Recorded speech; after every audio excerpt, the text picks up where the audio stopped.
Hey everyone, OldSkoolPokemon here, back again with the Pokeflipz podcast, joined by my usual co-host, KetchumAllCollectibles Dan.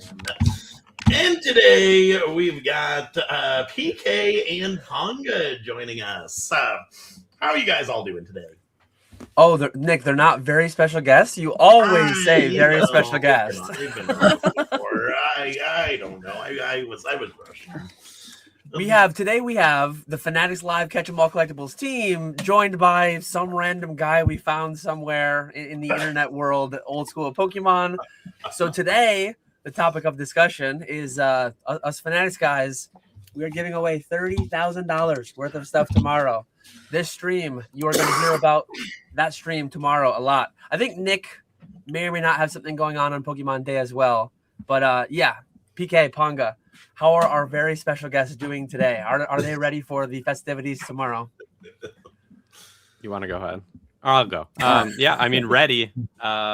It's really exciting. I mean, I think it's a really cool opportunity that we get to do. Obviously, the giveaways are always so much fun, but then it's the first time the three of us have been on stream together, which our usual people that watch us every single night are going to be super excited about. So just excited to have a good time, and hopefully everything goes smoothly and we break the platform and we'll be good to go. No, we're just Shillosaurus Rexing right now. I mean, we're going to have no Lyles on, Olympic gold medalist. We're going to have Serenata Chenny on for a little while. We're giving away $30,000 worth of stuff, which I don't know what the record is for the Fanatics Live platform for giveaways, but at least for Pokemon, I know we're shattering whatever the previous record probably was. The 30,000 almost sounds like a fake number. It's so big. Latios Altart from Team Up. I know Golden sold one at what, like 8,500 for that Logan Paul auction. That's getting close to 10 grand. Team Up booster box and two Evolving Skies booster box. Moonbryon Altart from Evolving Skies. Like that's pretty substantial for any giveaway. And it almost sounds crazy. Like it's borderline make believe how much it is in comparison to how many viewers are going to be there. So that's what Shillosaurus Rex is right now. It's going to be nuts. It is like no purchase necessary. You don't have to buy an instant rip. The instant rips will be there. They'll be stocked to the brim. PSA 9 Shadowless Charizard. They'll be 100% EV. Spend $1,000 on average.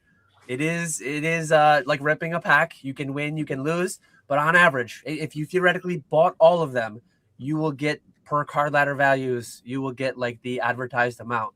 So that will be there for your degenning pleasure if you desire. But click the follow and enter giveaway button, and that is inherently plus EV. You cannot lose money if you choose to not try for any of the IR stuff. So it's gonna be a good time. No, wait, who are the special guests that are coming? So it's Noah Lyles, 8 times world champion sprinter. He does the 100 meter, the 200 meter, and then the 4x100 relay, as far as I understand. And he won gold. He won gold in Paris, I think it was. He won gold in one of the recent ones for the 100 meter. 3rd fastest man on the planet ever in the 100 meter, behind Usain Bolt, and then one other fellow that I can't remember his name. But he's the current fastest man on the planet, basically. So looking forward to ripping some Ascended Heroes with him. Shout out to Mrs. into Pokemon, or did Fanatics just get him? He's pretty big into anime, I guess. I know if you go on his wiki page, it mentions that he's brought like Yu-Gi-Oh cards before to some of his events. Viral pulling out like a Blue Eyes White Dragon kind of card. So he went viral doing that. We're going to fix that. He has some event on Saturday. I kind of looked him up online a little bit. He has some event on Saturday. Hopefully, he's going to pull a gold Dragonite, a gold Charizard with us tomorrow. And then hopefully he'll win the gold. He'll win whatever event he's doing on Saturday. And he'll pop out that bad boy that he just freshly pulled on Pokemon Day. So we need to fix that. His Wikipedia talks about Yu-Gi-Oh! We need to get Pokemon into his Wikipedia. That is our goal tomorrow. And then who's the other one? Serenata Chenny, so the voice of Ash. Okay. Yep. Yeah. So shout out to Mrs. Ponga. She put together these nice graphics. There's the Serenata Chenny one, and then we are going for gold with gold medalist Noah Lyles as well. So yeah, we're Gonna try to pull a God pack. Gonna try to pull some gold cards. Whatever we can manage. Could you imagine if we actually pulled a God pack? That would be wild. That would be wild. How many have you, Nick? How many have you pulled? Thrifty finally pulled our first one last night. And it was, or not last night, one of the nights this week. But it was like the worst God pack you could ever get. There was nothing good in there. Obviously, it was exciting to get a God pack, and the person who bought it definitely did well because the cards are expensive. But we didn't see any of the good cards that you'd want to see. Yeah, so I pulled 3. Ponga pulled 1, so we pulled 4. Yeah, so pretty good pull rates. I just put in the comments. Apparently, I can't pin from within StreamYard, but I'm gonna try to pin it. I just posted the direct stream link. Go in there, follow us on Fanatics Live, and add a. I think if you click a certain button, it will be like ringing the bell on YouTube. It will alert you in the app when we go live. So definitely ring the bell, all that good stuff. 30K. Sign up early so you get your free referral codes and stuff. If you have any issues, you got plenty of time to reach out to Fanatics support, have them take care of all that shit for you. So yeah, I'll post that too. There is a spend 25, get 25. There's a sign up link for that. So yeah. Again, that one you need to spend money to get the 25. But if you want to be there, I will say I'll be live tonight. So if you wanted to spend 25 and get your 25 for tomorrow, that's always possible as well. But obviously, we've if we don't, I was gonna say we always have something for 25 in the buy it now. I think we almost always do. And if we don't, like if you just ask PK, ask Ponga, hey guys, I want to spend my 25 to get my 25. Send them a message in any live stream, and they will oblige. Oh, so are you just flying in tomorrow then, Ponga? Yeah, it's I don't want to talk about it. I'm well, when I booked my flight, I had plenty of time, and then the time changed of the event. So I obviously booked originally. I booked the lowest level, right? Because I'm not going to change it, and then the one time I actually need to change it, I can't unless I basically triple the cost of the flight. So. Oh God! Well, it'll be worth it once you're there. Yeah, I'm taking the train in. I'm leaving Utica Station, Amtrak Station at 8 a.m. I'm not getting there till 1:45 or 12:45, and then and the stream starts at 3. So there's a little bit of time. But, okay. Yeah, in hindsight, it's like, man, I probably should have went tonight. I probably should have stayed the night, been there for Pokemon Day. Actually, I saw Serenetta Chenny is going to be at that formerly Pokecourt. They got burgled and then they got yelled at by Pokemon. Like, hey, we know you just got robbed. We know you just got robbed at gunpoint. You can't use Pokecourt. We don't like that you made national news as Pokecourt. So now you're going to be Trainer Court. So Serenata Chenny will be making an appearance earlier that day before our stream. I don't know the exact times, but I saw it on her story. She's going to be there doing autos, and apparently PSA will be on site as well, presumably taking things off site to authenticate her auto on anything you get her to sign. But yeah, Julia mentions Pokemon was brutal. Such an old man move to take the train. Why don't you just take the Greyhound? It's the same amount of time, so it's 4.5 hours to drive. I'm taking the train. It's 5 hours by train, and like not having to bother with the traffic. Get your New York Times newspaper to read on the train. Sorry that the KetchumAllCollectibles helicopter kind of picked me up from my backyard. Yeah. Not yet. Maybe the 40th anniversary. But yeah, no, the train is super plus EV. I used to drive down to the Rangers games, and it's just traffic can be hectic. Hockey season is when it's usually snowing, and I've had some bad weather on the way home from Rangers trips, and it's like the train is nice and easy. The train literally drops you off underneath Madison Square Garden. I mean, that's what Penn Station is. It is down in the basement of Madison Square Garden. So we're gonna be a little ways away from that. We're gonna get off in Penn, and then we're gonna Uber down. But tomorrow's gonna be crazy. Nick, you're cool. I don't want to forget about you. Why don't you pump your bags? What have you got going on Pokemon Day 2? So yeah, eBay's going to be doing a A $500 bounty all weekend on any English chase card. So that'll be a lot of fun. Hopefully we can hit a few of them at least one of them. But yeah, $500 bounty on any English chase card. And then we're going to be doing a jungle and fossil box break on Friday tomorrow for the actual Pokemon Day. So that'll be fun. And then Saturday, going to be doing a really big singles and graded card stream. That was my original plan for Pokemon Day was I built kind of like my own celebration set where I kind of picked out my favorite cards from every era and put that together. And that was going to be my original stream for Pokemon Day.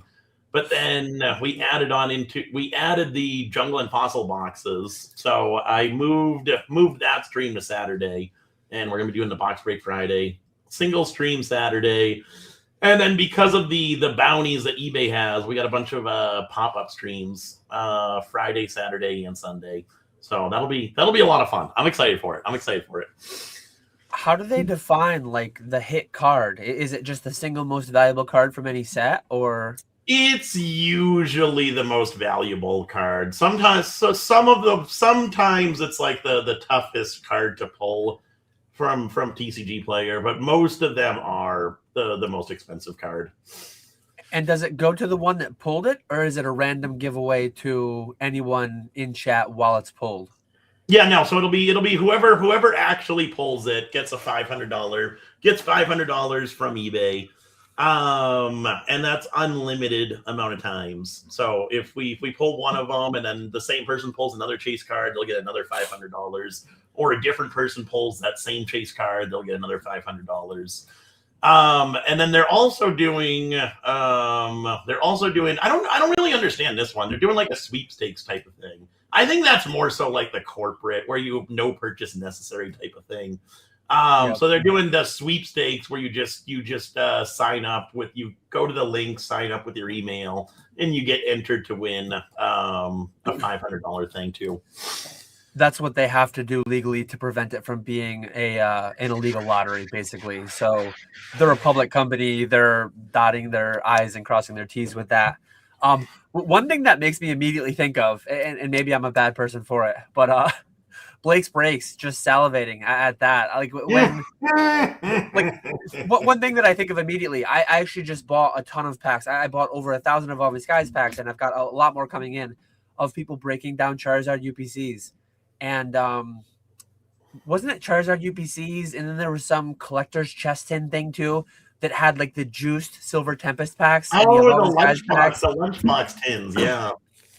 You can't guarantee a Moonbreon or whatever, but it's like how many people in eBay Live is a gated platform. It's not like your Whatnot. It's not like anything else. It's more like Fanatics in that the people are vetted, but like you start throwing $500 bounties for every pull. It's like, oh man, I wonder if any of the sellers are going to have just obscene pull rates, the likes of which they've never had any other time, and kind of gaming that system. Hopefully not, but that's where the mind goes, unfortunately, because like people suck, and that's what they do. If this was on Whatnot, you guys do bounties on Fanatics. It's the same. No, I know. I think where it's the closed platform, it's a lot more reliable. People are risking a lot more. People have already been vetted. They've already proven themselves to be more trustworthy, and hopefully it's not going to be a thing. But it's like that's unfortunately where the mind goes because of how much of that kind of thing there is in the space in other areas. Mm-hmm. But no, that's cool though. They actually, I heard about that, and then I talked to my rep, and I'm like, where was I on this one? They just didn't include me in that group message. I guess I wasn't in that DM. Sorry, Spat, Bierski, and Grimer. They don't do pack ripping though, do they? A little bit. They don't do it nearly as like a large portion of their stream as we do on Fanatics, but they do a bit of it, yeah. Okay. And I should say this too, like as always, ask all your questions, ask away. We will be here until about 3:45 or so, about another 2 hours. We won't only be pumping Pokemon Day festivities, but we will be doing a bit of that as we have already. Yeah. Anyone on the screen, any question you want to ask them, feel free to ask away, and I will star those, and we will get to them eventually.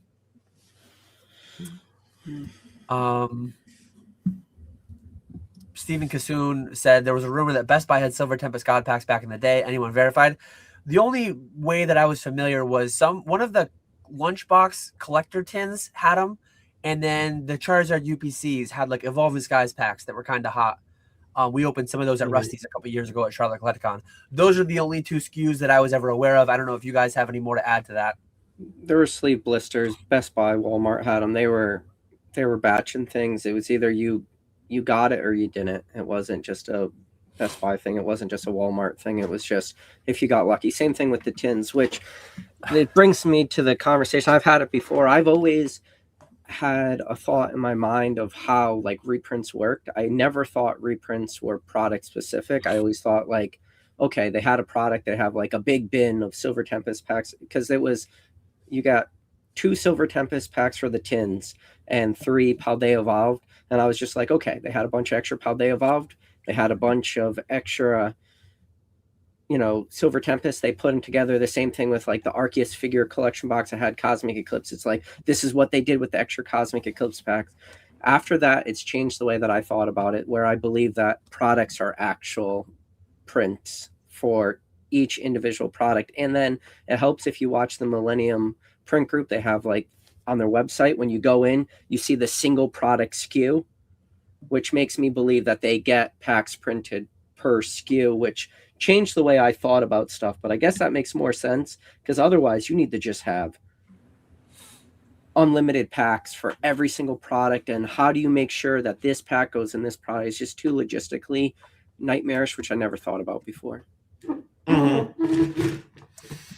And I don't know if any of you guys know this one. Stephen Kassoon wants to know, was it the first print? I think it was hot for like, I know I pulled rainbows. We were at Rusty's and Rusty had a bunch of these. Some people were pulling Moonbreons and Rayquaza, VMAX, Alt Arts. I pulled a couple rainbows. So it was like rainbows or alts.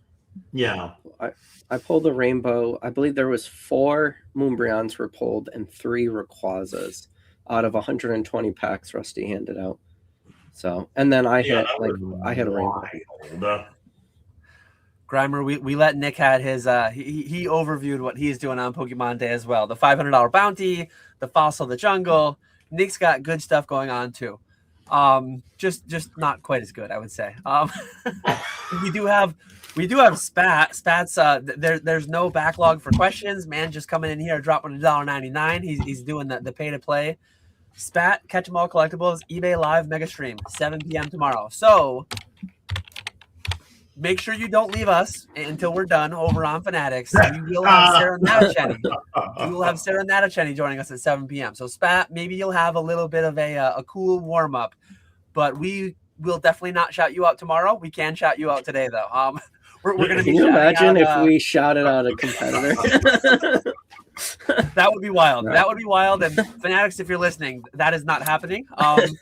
We will definitely be shouting out the beer man himself. So Beerski will be live whenever we're in a pregame. So before we go live, Beerski will be live with instant rips. We're doing 151 packs for every time a chaser or grail is hit. That whole thing I talked about in the video. And then after our stream, he's going to be both the appetizer and the dessert for the main course that we are. So that'll be fun tomorrow. But yeah, definitely. Once you're done with Fanatics, go consider checking out Spat on eBay Live as well. And then potentially Old School Pokemon as well. Wow. That's the hierarchy. You need to do it in that order. S tier priority number 1, and then way down the list. Maybe make your way over to eBay Live. And I only pump him so well because he paid for it.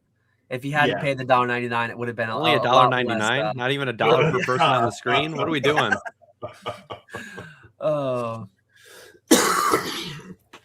We're not going to put up Grimer noon Eastern Saturday for Grimer. Oh, here we go. noon Eastern on Saturday for Grimer, just a humble fisherman. And then PK, you want to walk him through a little bit. PK, the madman he is, he's taking the train in to Pokemon Day in New York City. And then massive things Saturday. What have you got going on Saturday, PK? Yeah, I tried explaining this to people in my like Fanatic slides. It was hurting a lot of brains trying to explain back-to-back mega streams. But yeah, 3 p.m. for Friday, 6:30. So obviously we're going into Fanatics in the New York City. Logistically speaking, we're going to be doing a really heavy Insta rips because can't bring a bunch of sealed cases, sealed booster boxes. It's just we're taking trains and planes. But Saturday we're doing the mega stream. We're doing I think close to 100 grand in just slabs. I have a ton of sealed. I hate my life, and then a bunch of like high-end singles too. But I think so. Last time we were a little shy of 93,000 in 8 hours, but there was a lot of bulkier items. This is going to go a lot quicker with slabs. So yeah, there's some bangers. I guess some of the quick highlights. PSA 9 half art Mario Pikachu auctioned at $1, 30 seconds. PSA 10 Sunbreon. Everyone can sing the Jason Page Song of a Generation together as they bid on that $1 Sunbreon PSA 10. Moonbreon, Umbreon VMAX Alt 215 from Evolving Skies. English will be there as a dollar auction as well. It's gonna be crazy. I'm interested to see how those all do, especially the day after a massive stream. We're gonna get wrecked. We're gonna get wrecked. Like there's been no advertising for this. I haven't advertised it. It's just people can't comprehend it. Is Friday, are you doing big auctions? Or is it mainly giveaways? Instant giveaways. I think your Saturday will be really good then. I mean, we're gonna pump it during Friday. Potential. Oh yeah, we're definitely gonna talk about that tomorrow. We're gonna have to. I pumped it in my video Monday. I definitely talked about it some, but I guess we'll see. We'll see what happens. Dollar auctions, Arceus take the wheel. But no, I mean it's been pretty good. We've curated a clientele that likes high-end auctions too. Like when they know we're doing it, they'll show up for it. It just makes sense because.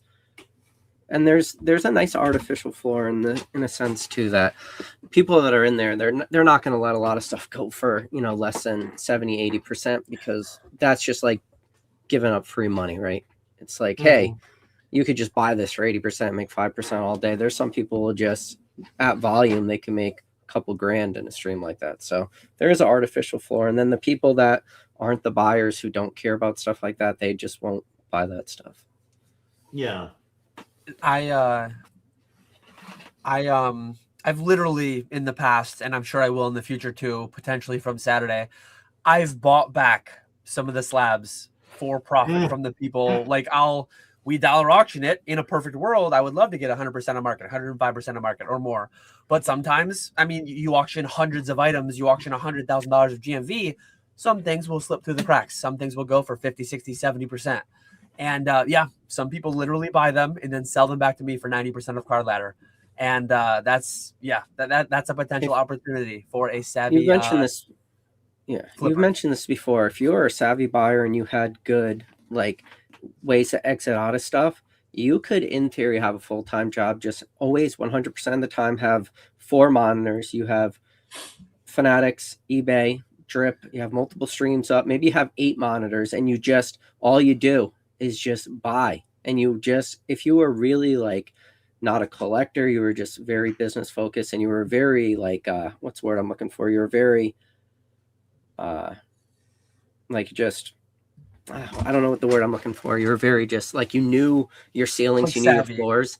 Yeah, very savvy buyer. Quick with the buyers, and you were good at comps, and but you would have to be able to buy a lot, but then you need to be able to sell at volume too. But if you were a savvy buyer, you could, I think that is easily hundreds of $1,000s a year you can make. I think you could easily, if you are savvy with every single platform, make $1,000 a day. Easy. That's $360,000 a year if you're doing it every day. Like that is the arbitrage if you could really optimize that market. The thing is, a lot of people just don't have the bankroll for that to just be buying nonstop. Yeah, Yeah. it's wild the amount of opportunities out there in this market. Right. So many different avenues. Being the live stream seller, being a savvy live stream buyer, scooping the things that go too cheap. It's yeah.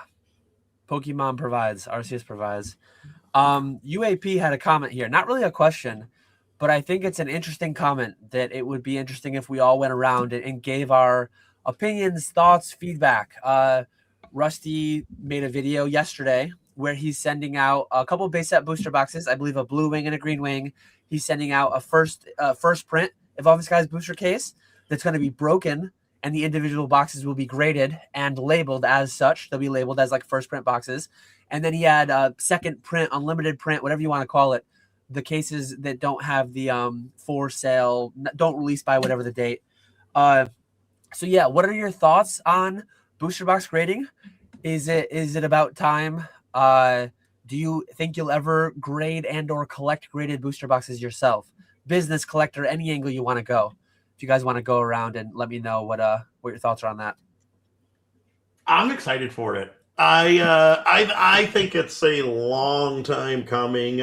I'd be curious to know what the actual like cases look like. Hopefully they do a good job with the. Do we know what the cases look like? Have we seen anything, or is this like the first time this is happening? This is brand new information to the public. There may or may not have been information swirling around the past several months, but so yeah, I'm excited for it. I definitely think there's a market for it. People always want minty booster boxes. So if we can start grading booster boxes, there's definitely going to be a market for it. Obviously, like the authenticity and making sure everything's legit for WotC boxes is important. But I think there's definitely a demand for even just modern graded boxes. People are gonna want whatever company 10 booster boxes, and there's gonna be a massive premium on that type of stuff. So I will definitely be sending some off if it ever does happen. Capitalizing on that for sure. And as far as collecting them, I think I would also go for that, depending on how the cases look and how they display. I think it would be really cool to kind of collect that as well. I think I would be like cards. I would be a 9 collector, not a 10 collector. But I think it's a really really good idea, and I'm super excited for it. I'm just like not excited for sealed graded. Like, I don't know. I think like there's going to be a market for it, obviously, right? Just like normal grading. Well, like I've never been a huge fan of like the whole grading process. And like I just like when I sell my sealed stuff, like I guess like what's the difference in the grading scale? Because like if it's going to bring about like even more questions than sealed already gets, like around seals and stuff, like I just find it so annoying. Like I love just being able to post stuff on a TCG player type thing or show it on a live stream and not have to inspect it as long as it's not ripped. Usually people will pay about market for it, but yeah, I mean, there's going to be a market for it, so I'm sure I'll use it, but I'd be curious on what the scale looks like, what they actually subtract points for. And then it's going to be super weird when you sell someone a sealed case and they open it and the boxes are like, do you remember those Vivid Voltage boxes where you could like hold the plastic? Yeah. And then someone's like, "Oh, I got to return the case now, like you scammer." So it's definitely interesting. And I want to apologize. My headphones keep disconnecting from my computer, so if I lose audio and I don't respond, that's why. But we're good. We're good. What about you, PK? I can only say so much. Some people know, some people don't know, but like the company that's doing all the authenticity guarantee, I've had an NDA signed with them for a long time.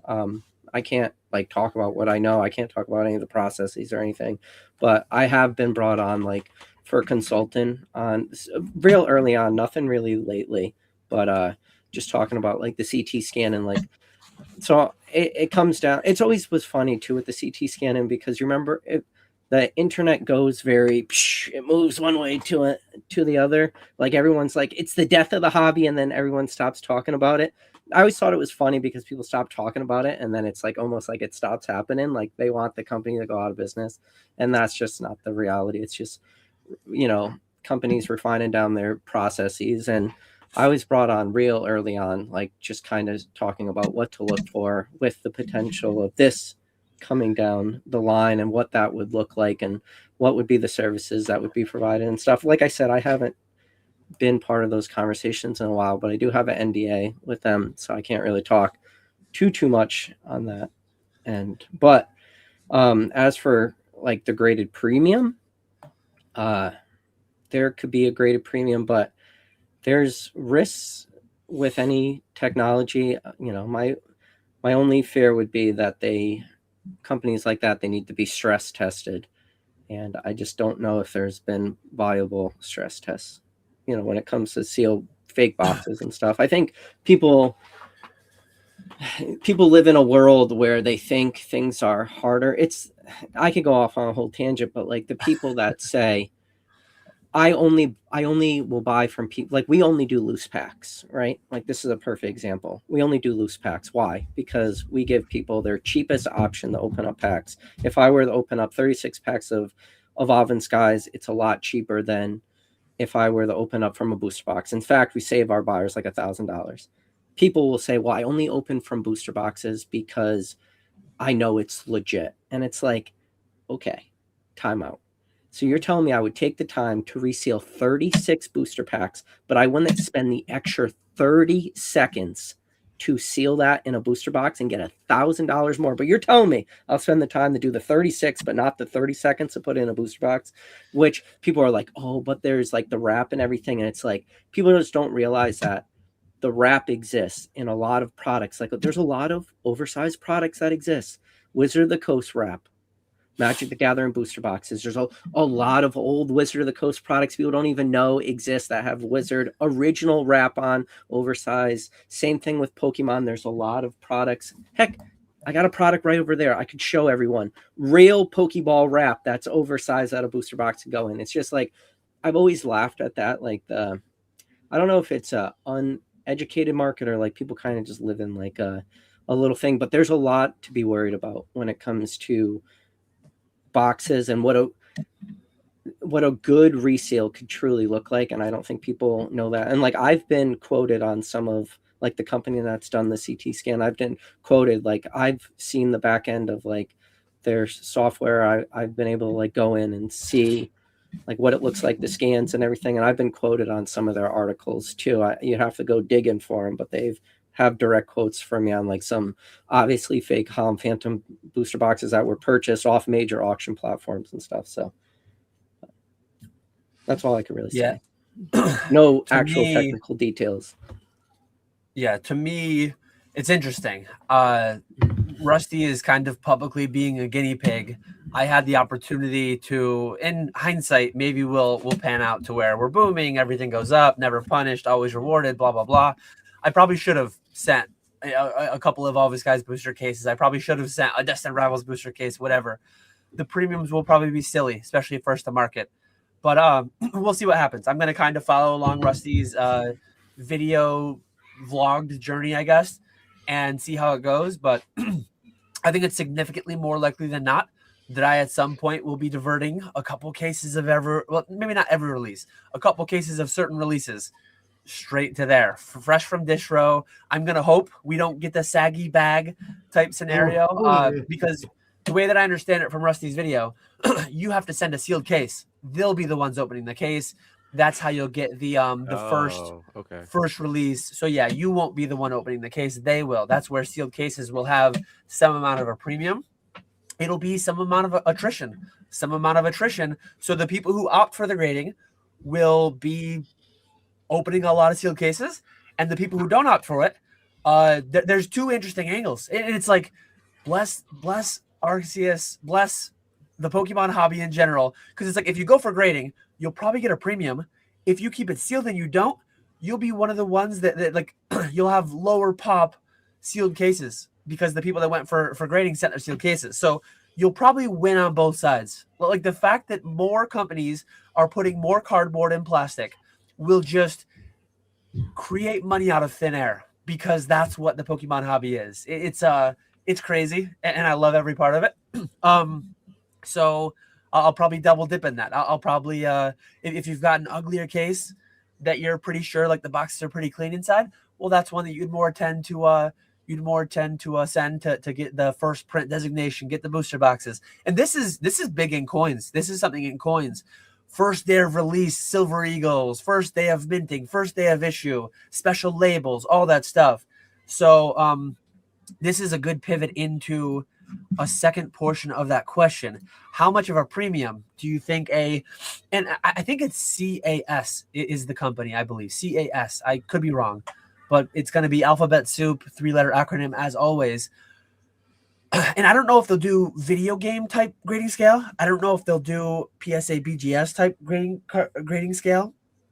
But I hope it's not like, I hope, like Rusty said, it's not like the 9.2468. I hope it's a straight. I feel like it almost has to, right? Though, because like if you're using like a 10-point grade scale, like the distinction between a 9 and a 10, like it could either be like super large where like, you know, slight little stretches on the plastic could still be a 10, or like if it's a true 10.0 or a 9.8 A++ seal, like at least there's like a wider range. I guess you could do like 100-point scale or something, but it I would rather a sealed item like that, similar to video games, be graded that way, because you could get a high grade but like a lower seal rating, right? Or you could get an A++ seal and like a 9.4 graded box or something. So yeah, as with everything, it's going to be consistently inconsistent. There's going to be a lot of overlap between grades. I'm looking at a picture here that I had a while ago that I probably can't share, but there's no seal grade. This does not mean that the final product doesn't have that. This is some kind of a preliminary label that I was shown a while ago, and all I see is mint 9. It's not 9.0, it's 9. Is there a 9.5? Is there a 10? Is there, I don't entirely know. And this was months ago, so maybe it's no longer 9. Maybe it's 9.0. Maybe they decided to go comic book style. Maybe I don't entirely know. And if I did know, I probably wouldn't be able to share. But I'm interested to see Rusty's little adventure, little experiment. But that's the Rivals 550. What is obviously if a 10 is like a VGA, PSA, if it's like a 10 on a 9.8 scale and it's an A++, if it is like the black label equivalent, what's a Destined Rivals black label? $5 grand? $5 grand. Yeah, I was gonna say $5 grand. Like it's like how hard is it to get the top grade? Because like we've all seen enough booster boxes to the point where it's like 90% of the booster boxes have a certain amount of damage, right? Like you're not going to see minty boxes. And so if it's like the mintiest of the mint box only gets the highest grade, it would be insane. Like the premium would be insane. Yeah. One thing I have to say too is like, this is not going to be super cheap. Some people have interesting reactions to PSA raising their fees to $24.99 and thinking that's so expensive. And it's like, this is going to be 3-figure grading costs. This is going to be likely multiple 3-figure grading costs. There's going to be, as far as I understand it, and this is public information now that I'm going to go into some. Golden. If you sell sealed on Golden right now, shout out to Cam. He goes by KARDB8S, Card Base on Instagram. If you want to consign with Golden, go DM him. If you consign something above 5,000, it needs to be CT scanned. It needs to be authenticated to be sold on Golden. If you sell something below 5,000, they just do it. They authenticate it. However they do that in-house, whatever. I'm sure they have an expert, maybe Cam, maybe Peta Party, someone else, people that know the trade. And are they going to be 100% accurate? I'm not going to make any claim on that, but sub 5,000, that's the break point for CT scanning being required. If CT scanning is involved, it's significantly more expensive. And as far as I understand, the booster box grading, Rusty even mentioned it in his video. So again, public information. There's more than one way to do it. So you can do one that kind of says like, hey, your Evolving Skies box has a Moonbryon or it doesn't have a Moonbryon. Or you can say like, hey, and Golden, again, publicly happened recently. they've sold a couple of boxes where they didn't say this has 12 hollows and they're Charizard and Chansey and Blastoise and yada yada yada.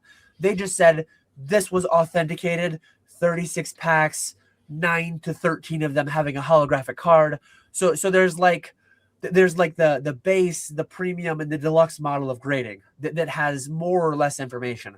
Rusty detailed some of that in his video. Definitely go check that out if you haven't.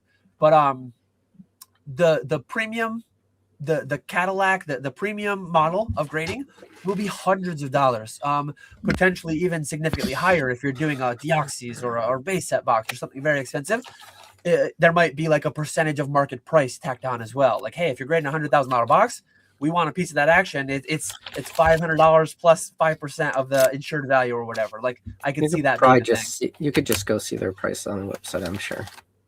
Yeah, and then you could take a guess, like if at volume and stuff. It'll be interesting. I think not as much as I think you're leading on, Dan. It is expensive, but it's not that much. This is where I think you might be very surprised at how cheap it actually is. Maybe it's One thing that I suspect though is that it will be kind of prohibitive. Like if a box is 200 and it's $80 to grade it or whatever, say it even gets below 100. That's a decent amount of a gamble. I think some people will be hesitant to do that. So given that, the boxes will be semi-low pop potentially, leading to a higher premium even. Like there's definitely multiple angles here. There's definitely a risk that some business YOLOs sends a whole pallet of destined rivals there, and the market just doesn't care that much, and they could get destroyed. You could send a sealed first print case, find out it's the loose baggy wrapping. You get C seals on them. You get 5.0 box grades. Like it's. I don't know. I don't know if I'd want to send sealed cases. That's risky. See, I don't think I'd care about that first print or whatever label. I think I'd rather open the case and see the condition of the boxes. I'm a gambler, and this checks all the boxes. Because when you go to the casino, which I enjoy doing from time to time, when you go to the casino, I sit down and I have fun knowing that I'm against the house. Like I'm losing mathematically, long term guaranteed. In this world that we live in, we are not the house. But like, if you grade with some experience, with some knowledge, with some like knowledge on the subject matter of Pokemon, if you do it right, you are the house. You over a long enough time, you will not lose, done correctly. So it's gambling from the other side of the table. It's being the dealer at the blackjack table, done correctly. So I think it will be plus EV done correctly. So I'm excited for it. Put everything in plastic. Sorry, Earth. Yeah, seriously. I just bought, I don't know if you guys will be able to see it well, but I just bought a bunch of Ascended packs off of someone. And this is, you guys can barely see it. That's all the boxes that it came in. That's 800 packs right there. And it's a mountain of boxes. It's so sticker collections. There's only 36 packs per one of those boxes because they come in the tech sticker collections. They get 12 of each. Yeah, they're brutal. It is disgusting, honestly, how like we've been starving for 14, 16, 18 months. We've been starving for booster box reprints. The single most like pack tight, pack dense product, they're just not reprinting heavily and delivering to the market. Nick, it was probably a year or two ago on Pokeflipz where we were talking about them making like the packaging material called like a Gaylord. It's like a pallet box that would hold like 30,000 booster packs. Inject that into the live stream's veins. Like we need to just deliver. And every week I am backlogging my recycling bin. It's overflowing with plastic and cardboard. And it's actually disgusting. All just for a little bit of profit, right? It's wild. It's crazy. And we ship things, we put them in plastic, we take the plastic out, we put them in special little plastic sleeves, put them in plastic semi-rigids, and then it's the whole hobby is actually kind of crazy how destructive it is to the planet for it's awful for shiny cardboard. But and then you don't even think about, like, we were talking about this in the stream one night. So I get a collection in. I take off all the card sleeves of top loaders, throw all that stuff in the recycling, put them in new top loaders and card sleeves, mail them to the buyer. Most likely, they're going to take those top loaders and card sleeves off and put new ones on themselves. It's crazy. Cracking out slabs, regrading, like the Yeah. amount of all of it. So, hey, this is a good way to shout out tomorrow. Fanatics Instant Rips. We are saving the planet. Let's save the planet together. Vault your cards. Yeah, I've got a bunch too. Vault your cards. Do not allow slabs to be cracked out and graded and regraded. Put them in a deep, dark, insured location. Buy them digitally on Fanatics tomorrow with me, PK Ponga, and help save the planet together on Pokemon Day. Help save the planet. Do not remove your cards from the vault. Keep them within the vault. It saves the planet. This is gross. Nick's got to go shower. He's got to go take a 10-minute break to shower. We got a couple more questions on the So I when I'm talking hundreds, that's like the full report. That's like if you sell something above 5,000 through Golden, Just pull up the website. You could look at the website. They have prices. Just pull up the website. Read on Golden. No, I don't know about Golden. Just like the company that does all the CT scanning. You just look at their prices. They're all I forget what the advertised. companies. Yeah, so go check the CT scanning. It'll be more than that though. They'll be putting insurance on it. They'll be putting it in an acrylic thing and sealing it and whatever, whether they're sonically welding it or putting a tamper-proof thing over it, like the label. But yeah, it'll be interesting to see where all this goes. I think it. And then the other thing is, do you have to? Can you just grade boxes? Like, can you just have them authenticate and grade it without doing CT scanning? Or is that going to be always a step in the process? Because I imagine the CT scanning would add a lot. Versus if you can just authenticate and grade it without any of the CT scanning. So I know Golden's threshold is 5,000. I don't know what the grading box company, what their threshold will be, but it does become compulsory at some value due to their risk, basically. Like BBCE years ago, he's like, oh yeah, $3 million, $2 million booster case. Let's wrap that baby in some saran wrap and slap a sticker on it. Saran wrap. But in like reasonably so. Hey, this is a $300,000, $500,000 base set first edition booster box. Yeah, there's no option. We're not going to call that an 8 out of 10. We're not going to call that a 9 out of 10 without verifying that it is what it's supposed to be. So presumably it will be a value thing. Sure, Phantasmal Flames right from your distro, you can probably get by without CT scanning. But if it's anything thousands of dollars plus, it will more likely be compulsory to have it authenticated. Yeah.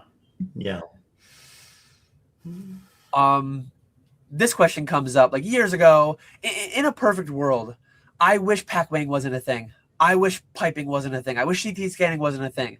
I wish every product could be looked at and is just true random. That would be a much better world, in my opinion. But that's not what it is. Unfortunately, this is what we have. So I don't love it, but I don't fight it either. It's there. It's a thing. You need to be informed. You need to know the risks. So someday, one of my final collector boy Dan goals, I pulled a 4th print Charizard, a base unlimited Charizard, and a shadowless Charizard. There's one big miss there. I've never pulled a base first Charizard. I would love to. And hey, like I've thought before, hey, if someone had a booster pack that was guaranteed to have a Charizard in it, one, it would be couple $100,000, whatever stupid thing, and it would I'd pull an 8 and I'd lose tons of money. But like I'd probably lose less money statistically than just hoping I get lucky on that 1 in 15 pull rate. So I don't love that it likely takes away the odds of me ever having a chance to legitimately pull a base first Charizard. I'm either going to have to buy into a box break where it's already known, hey guys, there is a Charizard in this box. There's 2 Charizards in this box, and we're auctioning the packs on Golden. That hasn't been a thing yet, but that will be a thing in the future. I'm pretty sure. I think there will be a box break advertised as, hey guys, this is a 2 Charizard box, and good luck, 2 in 36 chance to get a Charizard. Like I that hasn't happened yet as far as I know, but that will in the future. I don't love it. but it is what it is. I'll more likely than not never pull a base first Charizard, and if I do, it will more likely than not be semi-tainted because I will have some inkling towards the contents of that pack, either through weighing and or potentially CT scanning, which sours it a bit. Yeah, I agree with you. I do like weighing, just because it makes WotC packs cheaper for people looking to like collect sealed packs. But then when you get to the whole X-raying, all that other stuff, I don't like that as much. So yeah, I kind of feel the same way there. Where are you guys at on it? Go ahead, Ponga. No real thoughts? Yeah, I just I think like similar to what you said, like the X-ray thing. I think at some point there'll be auctions that guarantee things, but to me, it's just like I'm not a participant in CT scanning stuff, so I don't really have, nor do I have I looked into it that much. So I'm not that. I don't really have big opinions on it, to be honest. I'd say eventually we just get to the point where almost everything is just like you assume everything is weighed. You're going to get to the point where everything is, you're going to assume it's CT scan. When, if you believe in Pokemon, if you're watching this, you probably think Pokemon's going to be more expensive in the future. And that's just going to be the way it goes. And as the technology gets optimized, it will get cheaper and cheaper. And once you can do it at scale, it'll be very, very hard to find.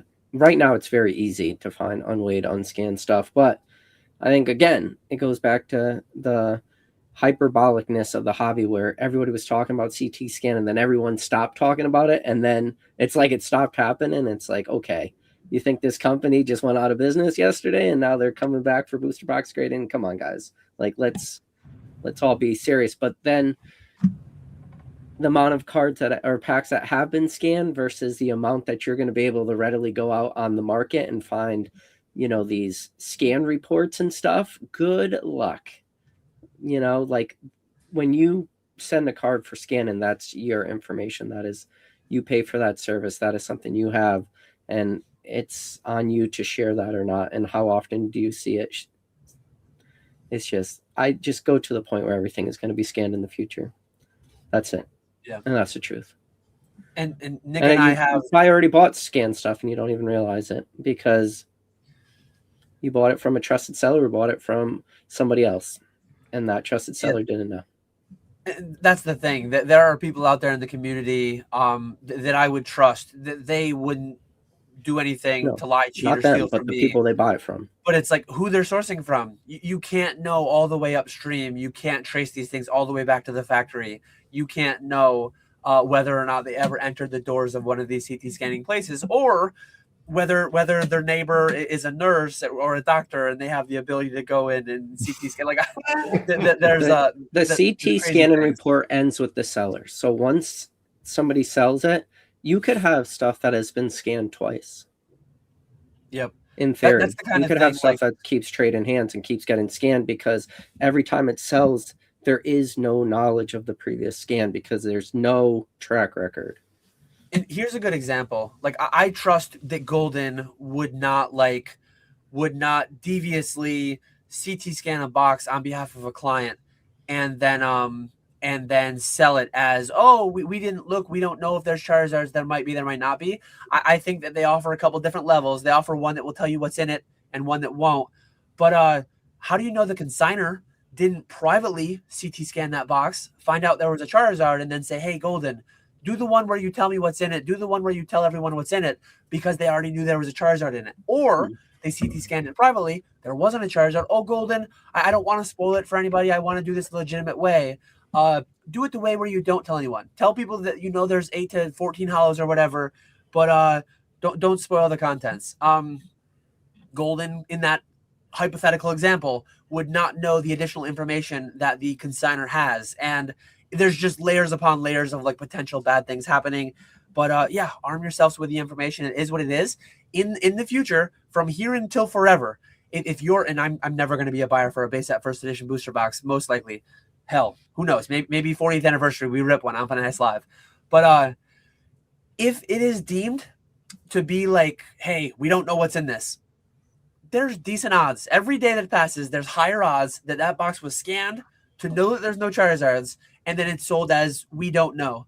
And then any box that people find that there's Charizards or something advantageous in there, or Rayquaza Gold Star in a Deoxys box, you're more likely to be advertised. So it's one of those things. It's like if a pack is advertises weighed heavy, the way we do it, hollow guarantee, you're good to go. Or we do it, it's weighed light. You're guaranteed to not get in that hollow. But when it's unweighed, a lot of times it's actually been weighed, and they're just lying to you.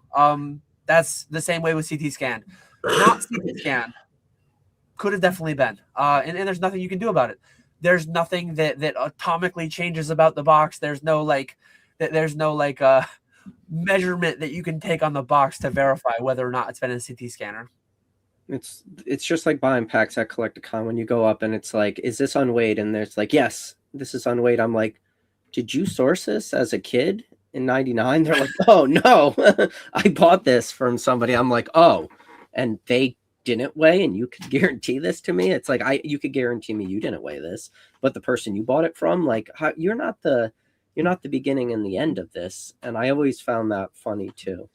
Like, now, if you could guarantee, like, heavy guaranteed that it's unweighed under the way you understand stuff, that's different. But the thing about CT scanning too is technology is continually getting better for this stuff. It's not continually getting worse.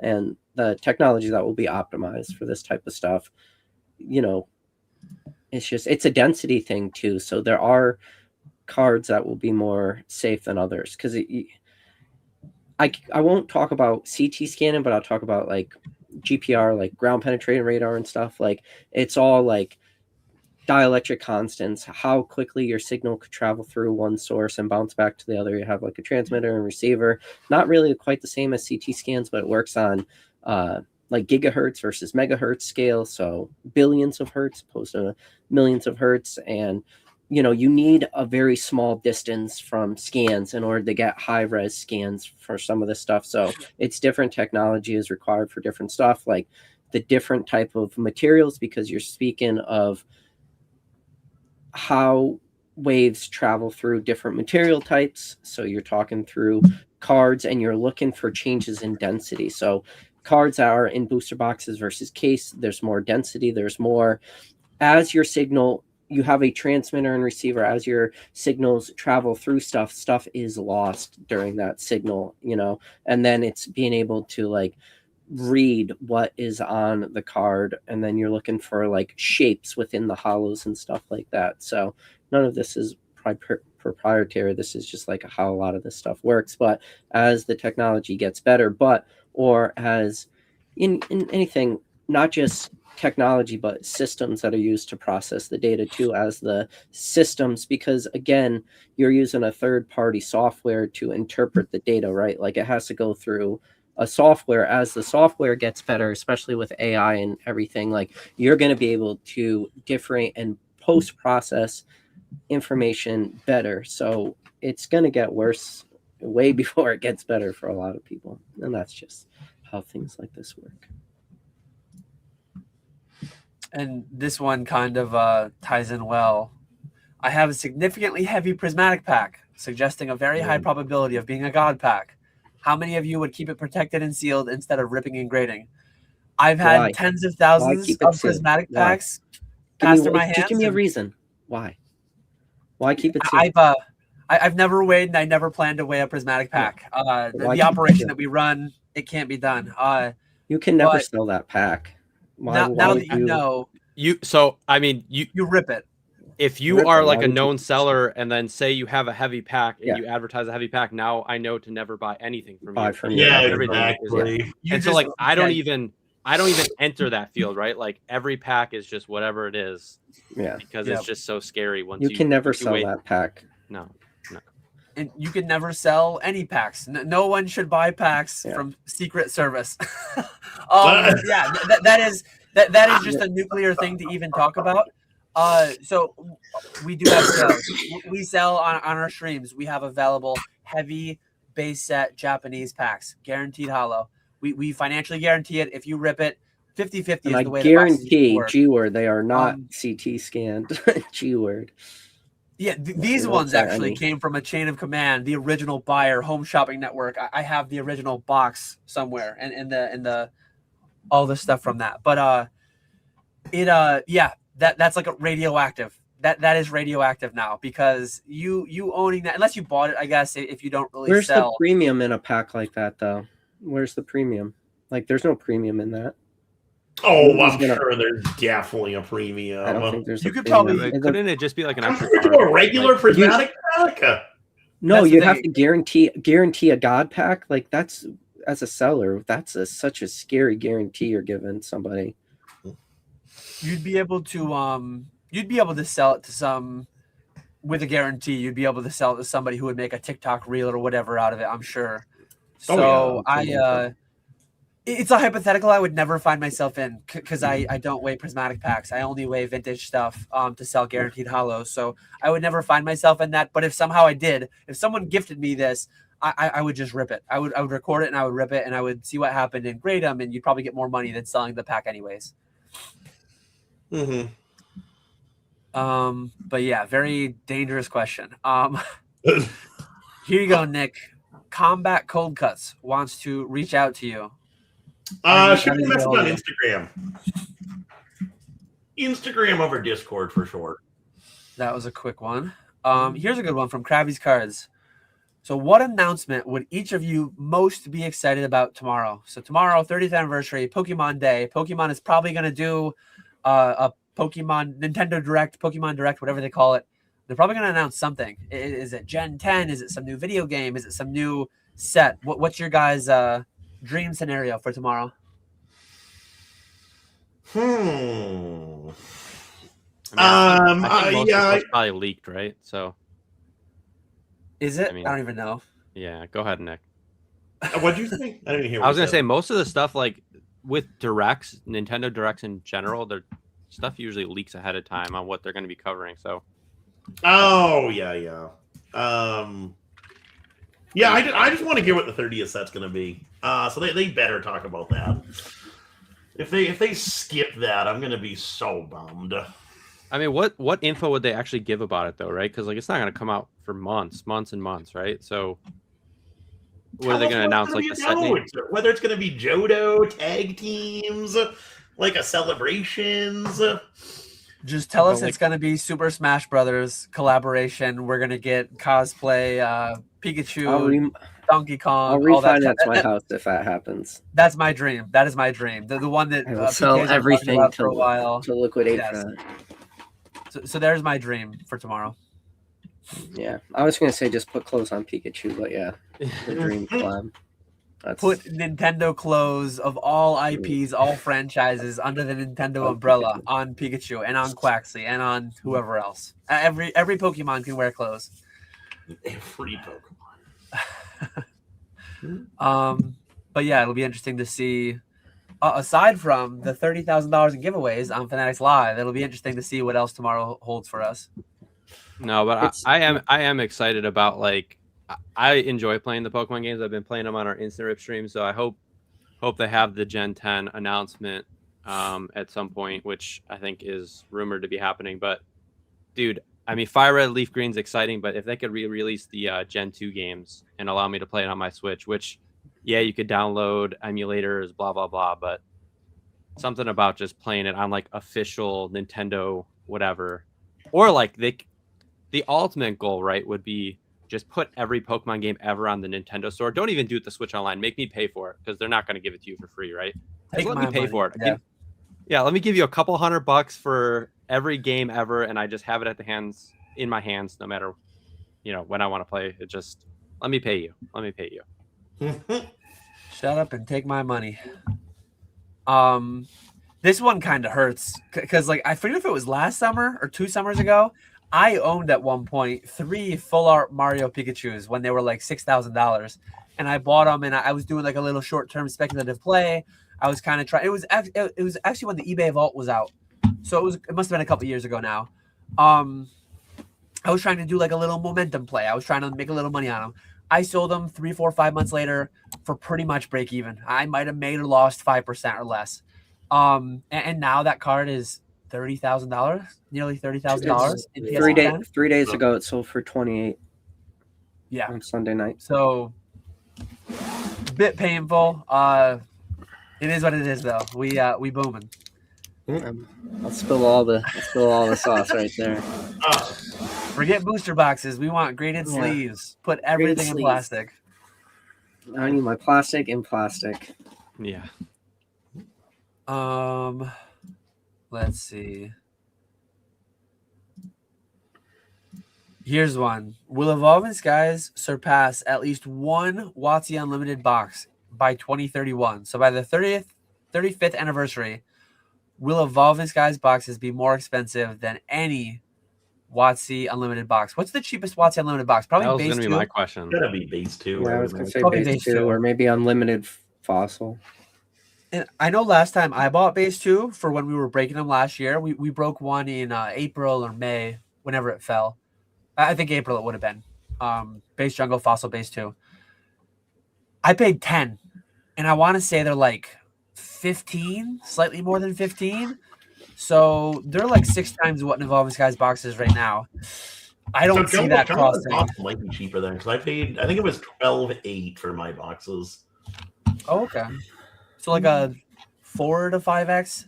I don't see Evolving Skies catching up, but who the hell knows? It wouldn't be the most shocking thing to ever happen. If you had asked me a couple years ago, do I think Team Up would be nipping on the heels of Jungle and Fossil Unlimited? I would have said hell no. Do I think Phantom Forces would have been nipping on the heels of Jungle and Fossil Unlimited? I would have said hell no. But here we are. Yeah, I cannot see that at all.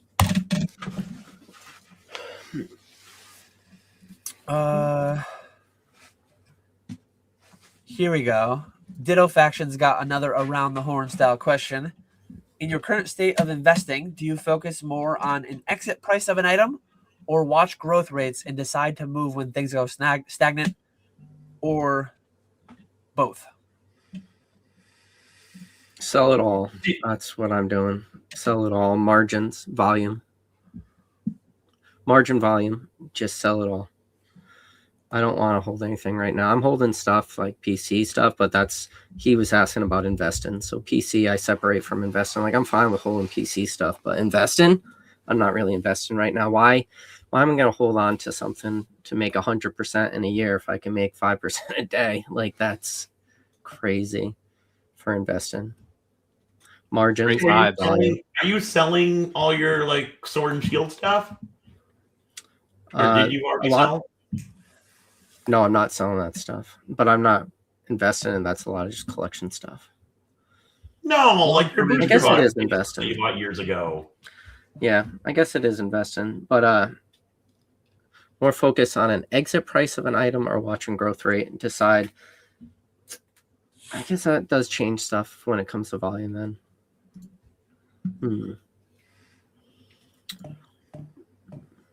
I have to rethink what I just said. You did bring up a good point, so maybe that I didn't answer that correctly. I was thinking like a lot of singles and graded plays and stuff. I wasn't really thinking about the sealed product play.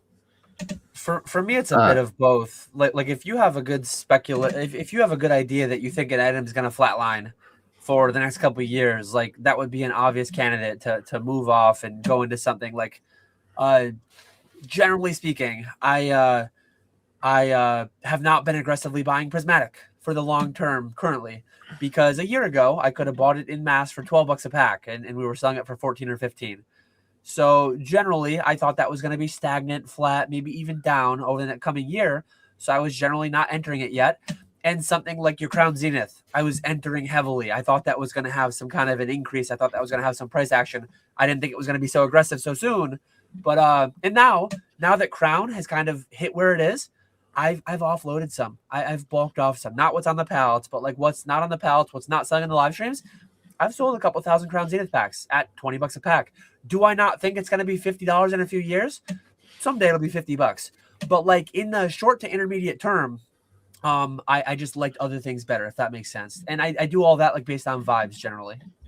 Yeah, so I want to rephrase my answers. When I said sell it all, volume. So I think kind of what I meant by that was it's easiest to move And then it comes to my ability to replace for less than I paid. Where sealed, I struggle most with that one. It's the hardest to move for me personally. And then second, it's hardest for me to replace for cheaper than I sell for. So that is my current state of investing. It's ease of transaction for me for selling and then replacing, where I can't do that in volume. That's why I was thinking more singles and slabs and stuff like that. So that's my answer. Mm-hmm. Yeah. Sorry. You can go ahead. No, I was just about to say I basically do most of my stuff on vibes, because like it's usually like, do I want to do something in my life to sell some stuff? Like I know it's probably gonna still go up, but I've also, like, when I say vibes, a lot of stuff, once it hits like a certain price threshold, it just feels like it moves slower. Like I've had expensive ETBs, and like I'm not necessarily tracking the price. It's more so like, hey, I never see these sell anymore. What's the price at? And it's like $1,000. It's like, if it keeps going up, like the buyer pool just goes down and down. Like I've been low list on some ETBs for like a year and a half, and like they just like don't sell. Like, yeah, you could sell them under market, whatever, but like I don't need the money, so like I'm not. They've sold since, but this was a while ago. But I like to just do the vibe thing, knowing some things are probably going to go up. Yeah, just straight vibes. Yeah, You asked me a question. Oh, go ahead, Nick. I constantly think about selling everything now, but I still haven't. I've still held everything. But yeah, it's something I think about way too much now. But not enough. I don't every night wake up in a cold sweat saying today's the day I sell it all. a couple years ago, I used to, like, some days I'd wake up and be like, I need to sell everything today, and like I don't have that feeling anymore. But some days I wake up and I'm like, this is all so stupid. Like I love this stuff so much, but like the stuff I love that was $50, it's like 10-15x. Like, what are we? It's but what PK says, like, we could all just be so early that you gotta have some skin in the game, right? You gotta have some skin in the game in case we go to Neptune, not the moon, not Mars, Neptune. We're going to Neptune. Yeah, I think I go everything based off of what I think odds are, and like what I contribute to the odds of us being early to this hobby versus what I contribute to us being late. It's a very high probability we are early, and that is it's very anecdotal. It's based off of people I know in my life. The amount of people that I personally know that I could have any sort of in-depth Pokemon conversation without curated groups, like you guys are a curated group of people I know, it's almost zero. So my upside potential is like infinite at that point. And I make the joke all the time, like, rest in peace when my grandma's dead, but for me to have a conversation with her about Pokemon, like, how many 10x's would the hobby have to get to where I would be able to have a conversation with my 99-year-old grandma about Pokemon investing? It would have a fake number, like so for me, yeah, I lean towards we're probably early on all of this. Mathematically, it's kind of a meme, but it's also very true. One of the nice things about the asymmetric upside of investing in anything is that when you put $100 in, when you put $1,000 in, it can only go down 100%, but it can go up infinity percent. So if you think the odds of the downside are 50% and you think the odds of the upside are 50%, that is inherently plus EV, because the downside is lower than the upside is large, basically. If that, I mean, it does make sense. I just don't know if I describe it well enough to make it make sense to the listener. But well, I'll just give you right now where we are today with current printing. It's how much more printing do we need? Not to crash prices, just to have MSRP, which I know people in the chat will be like, oh, PK just said MSRP. That's a crash. No. That's just like as healthy of a market as you can get. Meaning if you walk into your local Walmart and Target, like, I'll say stuff that will sound foreign to people. Like, there will be multiple SKUs of different products, and then there will be multiple sets on the shelves, and maybe multiple timelines, meaning there could be Sword and Shield packs sitting next to Scarlet and Violet, sitting next to Mega. Maybe Sword and Shield's getting a little far out of the way, but maybe not. But like, that's just a healthy market. How much more printing do we need just to get to a healthy market? where you walk in the Walmart and Target and you could walk in, you look at the shelves and say, I want this, but I don't want this. Right now, we're just, I'll take whatever I could get. When do we get to healthy? And then how much is that a 2X printing where we're at? Is that a 3X? And then when you look about the new printing facilities, 1.26 million square foot, all this printing capacity. But what happens in 2 years? What happens if the hobby doubles from where it is today? Because I would make the argument that the hobby has doubled since 2020, and I would have told you that was impossible. But I would think it's about double from where we were in 2020 to today. So in 2 years from now, if we get a mass entrance of people in the hobby with all this hype going on and they see high prices, maybe Pokemon in the next 3 years 2X is print run, but we have a 3X demand.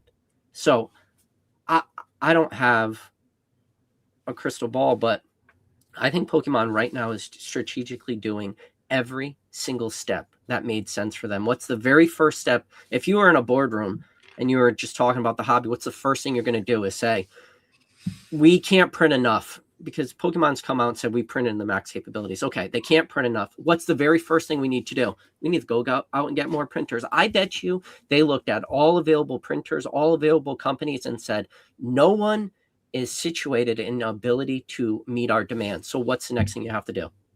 Build a facility, build the printers. Now you're building for X amount of demand and X amount of growth, but the hobby might surpass even what that could be. And if that's the case, we could be in not a 2-year bull run, not a 5-year bull run. We could be like in a crazy bull run where just no matter what Pokemon puts out, like it just can't quench demand. Now, there is a limit to that, and there is a breaking point where you can't have, in my opinion, what are we at? 10 billion cards a year, 12 billion cards. You can't have 500 billion cards a year. Like eventually you get a breaking point, and then what's the next thing Pokemon did? It's like, okay, well, now we acquired the printers, and this is an option. The next thing you do is got to get it in people's hands. And then they said, well, how do we get it in people's hands? Well, we don't have a distribution chain set up for that. Well, let's go buy our biggest distributor and we'll go acquire them. And that's what they did with XL. Why? Your Walmarts, your Targets, your Barnes and Nobles, like get product into people's hands. And it's not an overnight fix, but Pokemon's doing all the right steps right now. It's just, we have no patience in this hobby. Yeah. Agreed. Hashtag we are early. Hashtag rants on rants on rants. Let's see. So here's one that is, I'm going to put something up on the screen to rant about it. TCG Player is, I have a love-hate relationship with them.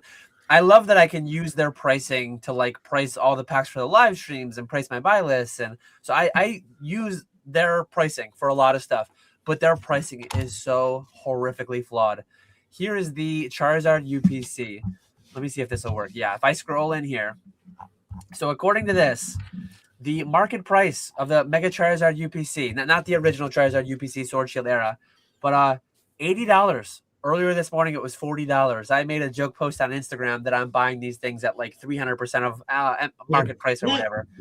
But people put the dividers in, the box. They put in Japanese crap, Chinese crap. They put in whatever, and it messes with the prices.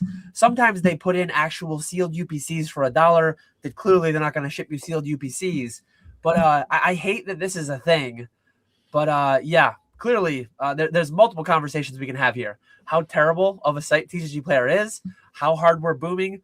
Mega Charizard UPCs never got below MSRP, and they're rocketing off of that bottom as we speak. I did buy a bunch myself last night, and I have a bunch that I didn't break down for my allocation as well. But yeah, what are you guys' thoughts? You guys have a lot of Mega Charizard UPCs? Had you been speculating on them at all? Did they not quite get down to your buy price? Obviously, the original Charizard UPC, they were available for sub 100 for quite some time. New UPCs as well. Yep. Yeah, so space is a big issue for me. I wanted 40 of them. I wanted to stack up. I could stack up 20 high. I want to stack like 2 rows of 20, do 40 a piece. But I wasn't able to do it. I got to 13, and I picked up every single one at MSRP. I picked up a couple from our distributor, which was like offering them. But I should have bought more. But space is an issue for me. So I don't hate the Charizard UPC. I think it's got great pack selection. I think it's got awesome promo. I think that promo is going to do well. But for me, it just comes to a space issue where, honestly, the play for me in the future is to break this down. Right now, I have the space, but in the long term, these products are tough for me. It's a lot of AIR. I need more. I don't have a lot of room. The grandma's basement's pretty full. There's 22 shelves down here. Dan's seen my basement. It's pretty packed. Yeah. I got 2 million singles. I mean, you got to get rid of those things. They're going to be crapping your foundation. I'm worried. I've done the how much weight is too much on a concrete floor.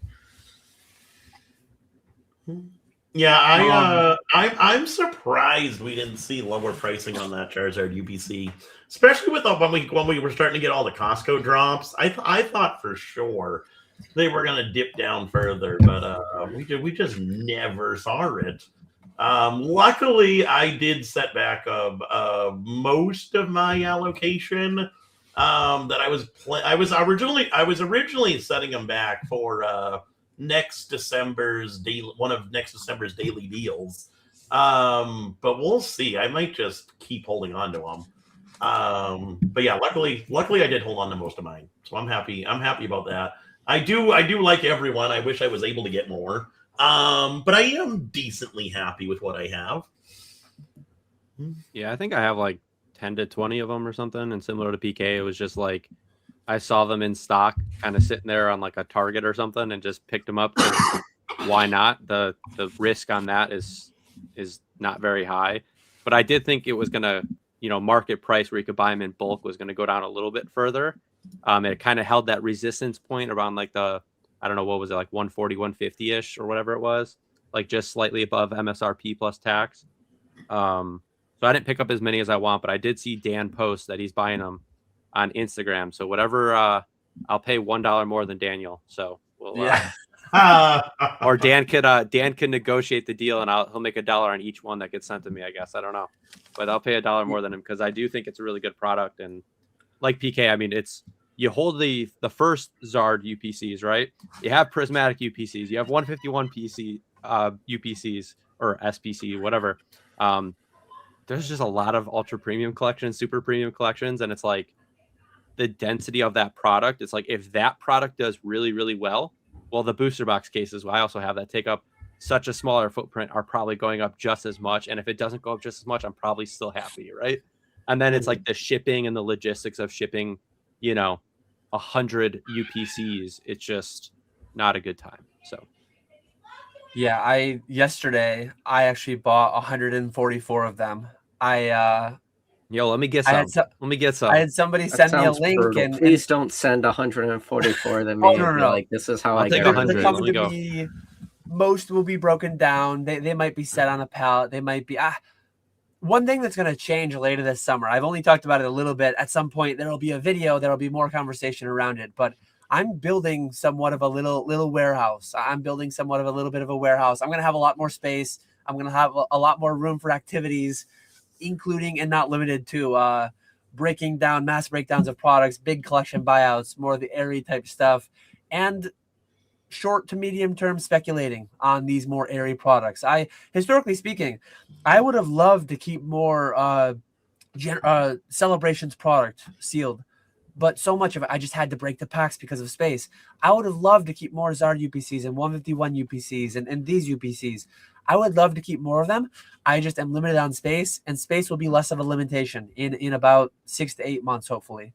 So we'll see what happens. We'll see how much stuff I can transport in. And I don't even know if those are going to come as cases. I hope they come as sealed cases.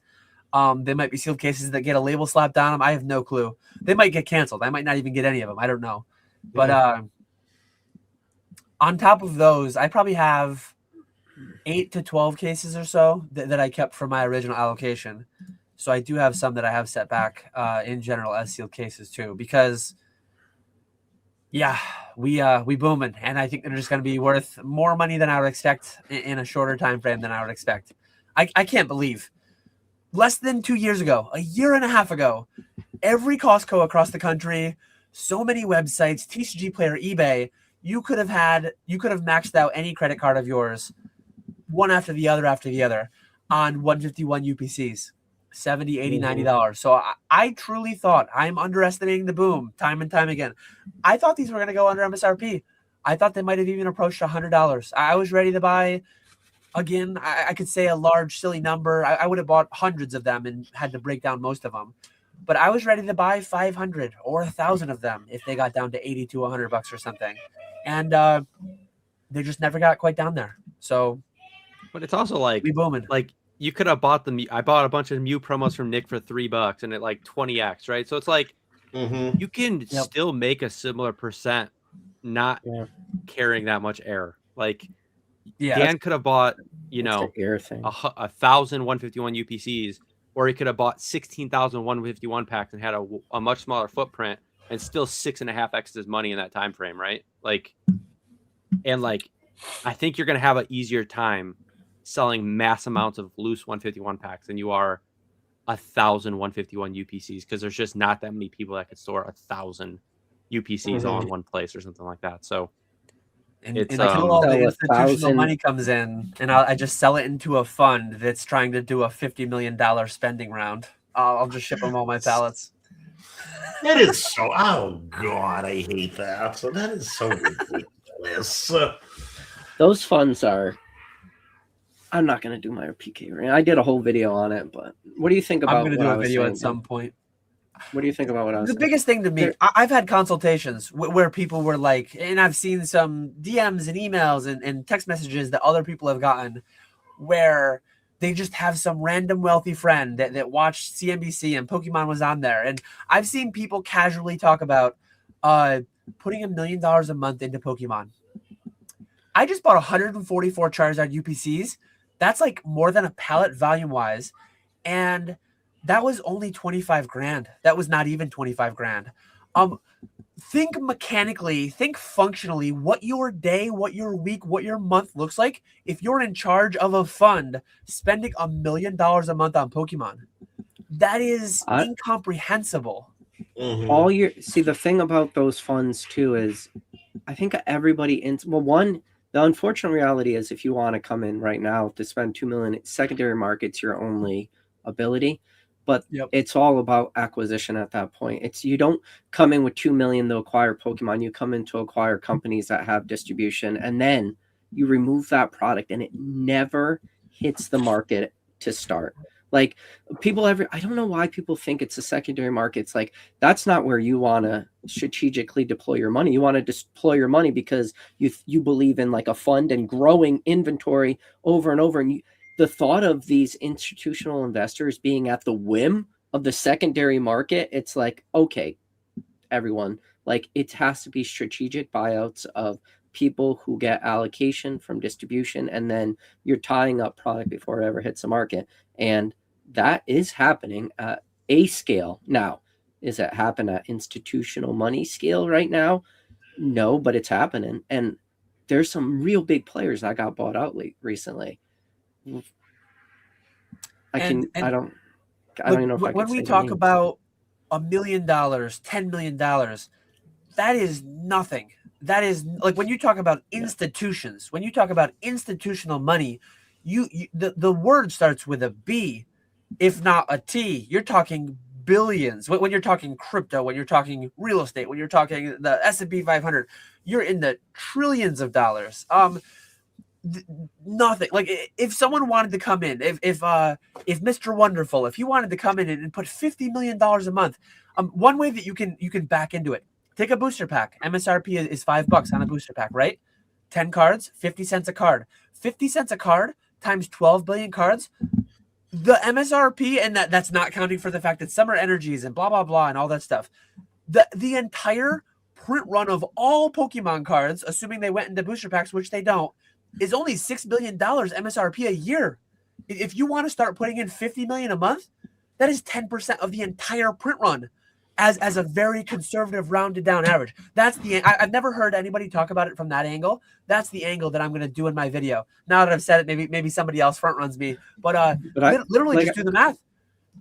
Yeah, but going back to what I'm saying, people keep talking about like secondary market stuff, and that's so silly. It's like you think they want to strategically deploy their money at $650 Destin Rivals booster boxes, or deploy their money to get every single product release from now until forever at 100 or whatever the distribution price increases. It's just weird. Somebody buying out Eli Pokemart, somebody buying out Pokemon, exactly, buying out someone with a you have that $100 box opposed to that just gives me chills thinking every single release you'll be at the whim of the secondary market, and at the same time you're your own worst enemy because you become the secondary market. You become your own competition in that scenario because you have to deploy 2 million into this shitty unoptimized market. You have to evaporate supply before it hits the market. That's the only way to strategically do it. Otherwise, and then you could start deploying. And then the amount of manipulation you could do if, one, you limit supply hitting the market. So while the printing exists, the supply doesn't because you hold it back. And then you have extra money to deploy to manipulate a secondary market that has no inventory. That is an infinity money glitch. Now, it's really hard to dump positions at that scale, but you're talking funds. So funds means you're locking up liquidity. And too many years of that going on, like take it to the extreme. Say that Warren Buffett decided, say that Elon Musk decided, I'm going to buy every Pokemon card ever. I'm going to buy Troll and Toad and DA Card World and Pokemon, and I'm going to buy everything. They offer me a $5 million buyout for my allocation into absolutely. So take KetchumAllCollectibles. Sorry, PK Ponga, I'll give you a nice package on the way out. But take that to the extreme. Literally no Pokemon cards go to the like that kills the hobby eventually. I said this recently in a live stream rant, like taken to the extreme. I don't think we're there. Are we headed there? I don't know. We're not there today, but like taken to the extreme, if everyone's investing and no one's collecting and little Timmy can't get it, the whole MSRP army, like at some point that does kill Pokemon cards. So investors need collectors. Investors need underlying consumer consumption, attrition, all that stuff. Collectors don't need investors. Somehow that came up in a rant a couple of weeks ago on one of my live streams. And it's some of the calls that I've had are scary. Some of the calls are people like there's a lot of rich people that aren't rich for being super intelligent. There are some rich people, relatives, whatever that I've talked to that just like they want to do this. They want to put 10 million, 20 million a month into Pokemon. Like that's actually a thing. That's a conversation that's being had. And it's not being had in the way of buying one of your companies. It's being had in the way of literally just like paying guys like me to go buy them $1 million a month worth of Pokemon. And I've had that conversation where it's like, that's not even feasible. Theoretically, give me access to a bank account. And it's not going to go the way that people think though. And they have money. That doesn't mean they have brains sometimes in some cases. You'll become your own competition, Dan. You'll be competing against yourself. You won't be able to source fast enough because you'll evaporate supply, and then to keep sourcing prices will just go up. You don't want to source secondary. I've showed people in a call. Let's go to eBay. I buy everything. Let's go to TCG Player. I buy everything. Let's go to Hills Wholesale Gaming. Let's go to Troll and Toad. Let's go to all these places. I buy everything. Okay, I spent 500 grand. What do you want to do next? You want 10 million in there? I only spent 500 grand. What do you want to do next? And you bought out all the floors, so now it's only up from there. And some people think that's like a good thing. So, that means that when we do this, it's all going to go up so much. Like, no, at some point, hobby destroying things could actually start happening. I hope it doesn't happen, but institutional money could actually destroy the hobby. The way some people think and the way some people are talking, it's kind of scary. I know I can sound alarmist and Dan's just no. If someone comes in spending $100 million a month on Pokemon, I did the math that no one's done publicly so far. 12 billion cards a year. Full MSRP is 50 cents a card. $6 billion that's MSRP. That's MSRP. Wholesale is half of MSRP. So 6 billion just went to 3 billion when we're talking about wholesale. And then 3 billion goes to 1 billion when you account for Chinese cards and Japanese cards and energy cards and blah, blah, blah, blah, blah. The people will do the math one way for certain things. And I need to make this video very soon now because I'm putting the whole video out there. But it doesn't take much to manipulate unoptimized markets. And it is, but see, like, I think people always there will become a liquidity issue in the future for some of this stuff. But like you said, where your gains will be made is on paper for all that stuff. So that's where like fun money gets scary, because their gains will exist on paper. Like, you can't buy entire print runs of booster boxes and then, like, imagine if somebody tried to do that. And so just the most recent block. So I won't, no, we won't go say Scarlet, we'll say Sword and Shield. Let's say somebody did that and they started at Sword and Shield base. You can't dump Sword and Shield base, Rebel Clash, Darkness Ablaze, Vivid Voltage booster boxes at a volume to get out of positions. Like, that can't be done. Oh, so we'll do the first 5. Even, and then we'll go to Brilliant Stars. You can't do it. You can't dump positions and get out of it. But on paper, oh, those positions, your Rebel Clash position on paper, oh, that thing, that's one of the best performing assets. Go look at the entire TCG player sales for 6 months, and you're going to be like, holy shit, this is like 6 cases, not 6 massive buyouts of positions. You know, like, that's what happens with these older sets, is the liquidity dries up because the demand for this stuff dries up. You don't have to look too much farther from Surge and Sparks, which Surge and Sparks is the set when, remember, everybody cried because they couldn't get Surge and Sparks. Now people don't even want Surge and Sparks, and like, the sell-through of Surge and Sparks is so low in relative to what it was. And to move out even a position, I would call Surge and Sparks a good set. To move out of massive positions is going to be relatively hard. Yeah. Bull market. Midi summed it up well. We are so early. So early. Everything's way too cheap. Add the commas. Put your sunglasses on. We're good. Future so bright. We gotta wear shades. And Nick, point up to your background. Nick is ready. Him and his Squirtle squads are ready. Squirtle squad. Their future is so bright. They're wearing shades.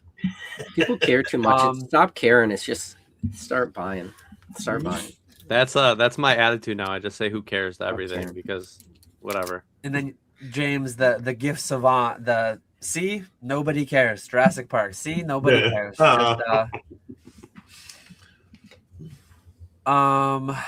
Let's see. UAP. Will NBA grow in popularity? Mike Baker authentication. So for those not in the know, this is the grading of the grade. If you're familiar with coins, maybe it's the CAC sticker equivalent, certified, whatever that alphabet soup stands for. But yeah, what are your guys' thoughts on NBA stickers? Do you think they have a place? I go the same way as booster box grading. For me, I'm not the guy paying the premium, but if it's an avenue where I can take more money out of the hobby, I'm all for it. Put a sticker on it, put it in another slab, put it on another sticker. Sorry, Earth, but I've got money to make. If Ryan's card house stops pumping it, those things are gonna fade off into oblivion. It's you come from coins, Nick. You come from coins. In coins, I think it makes sense because you have a 70-point grading scale. The difference between MS60 and MS70 is like comparing a PSA 9 to a 10. You have 10 grades in that one grade. So I think coins makes a lot more sense. That's an argument that it makes less sense because they already have 10 points of refinement between the 9 and the 10. So why do you need an MS63 CAC sticker? Because an MS63 is already like a 9.3. I feel like there's more room for error because there's so many more grades. Whereas PSA, it's a 9 or a 10. I think it's so dumb. I hate it. The fact that it sounds so dumb is why I think it'll be. I think it's so dumb. That's why I think probably the more dumb I think something is, it's gonna happen. So it's.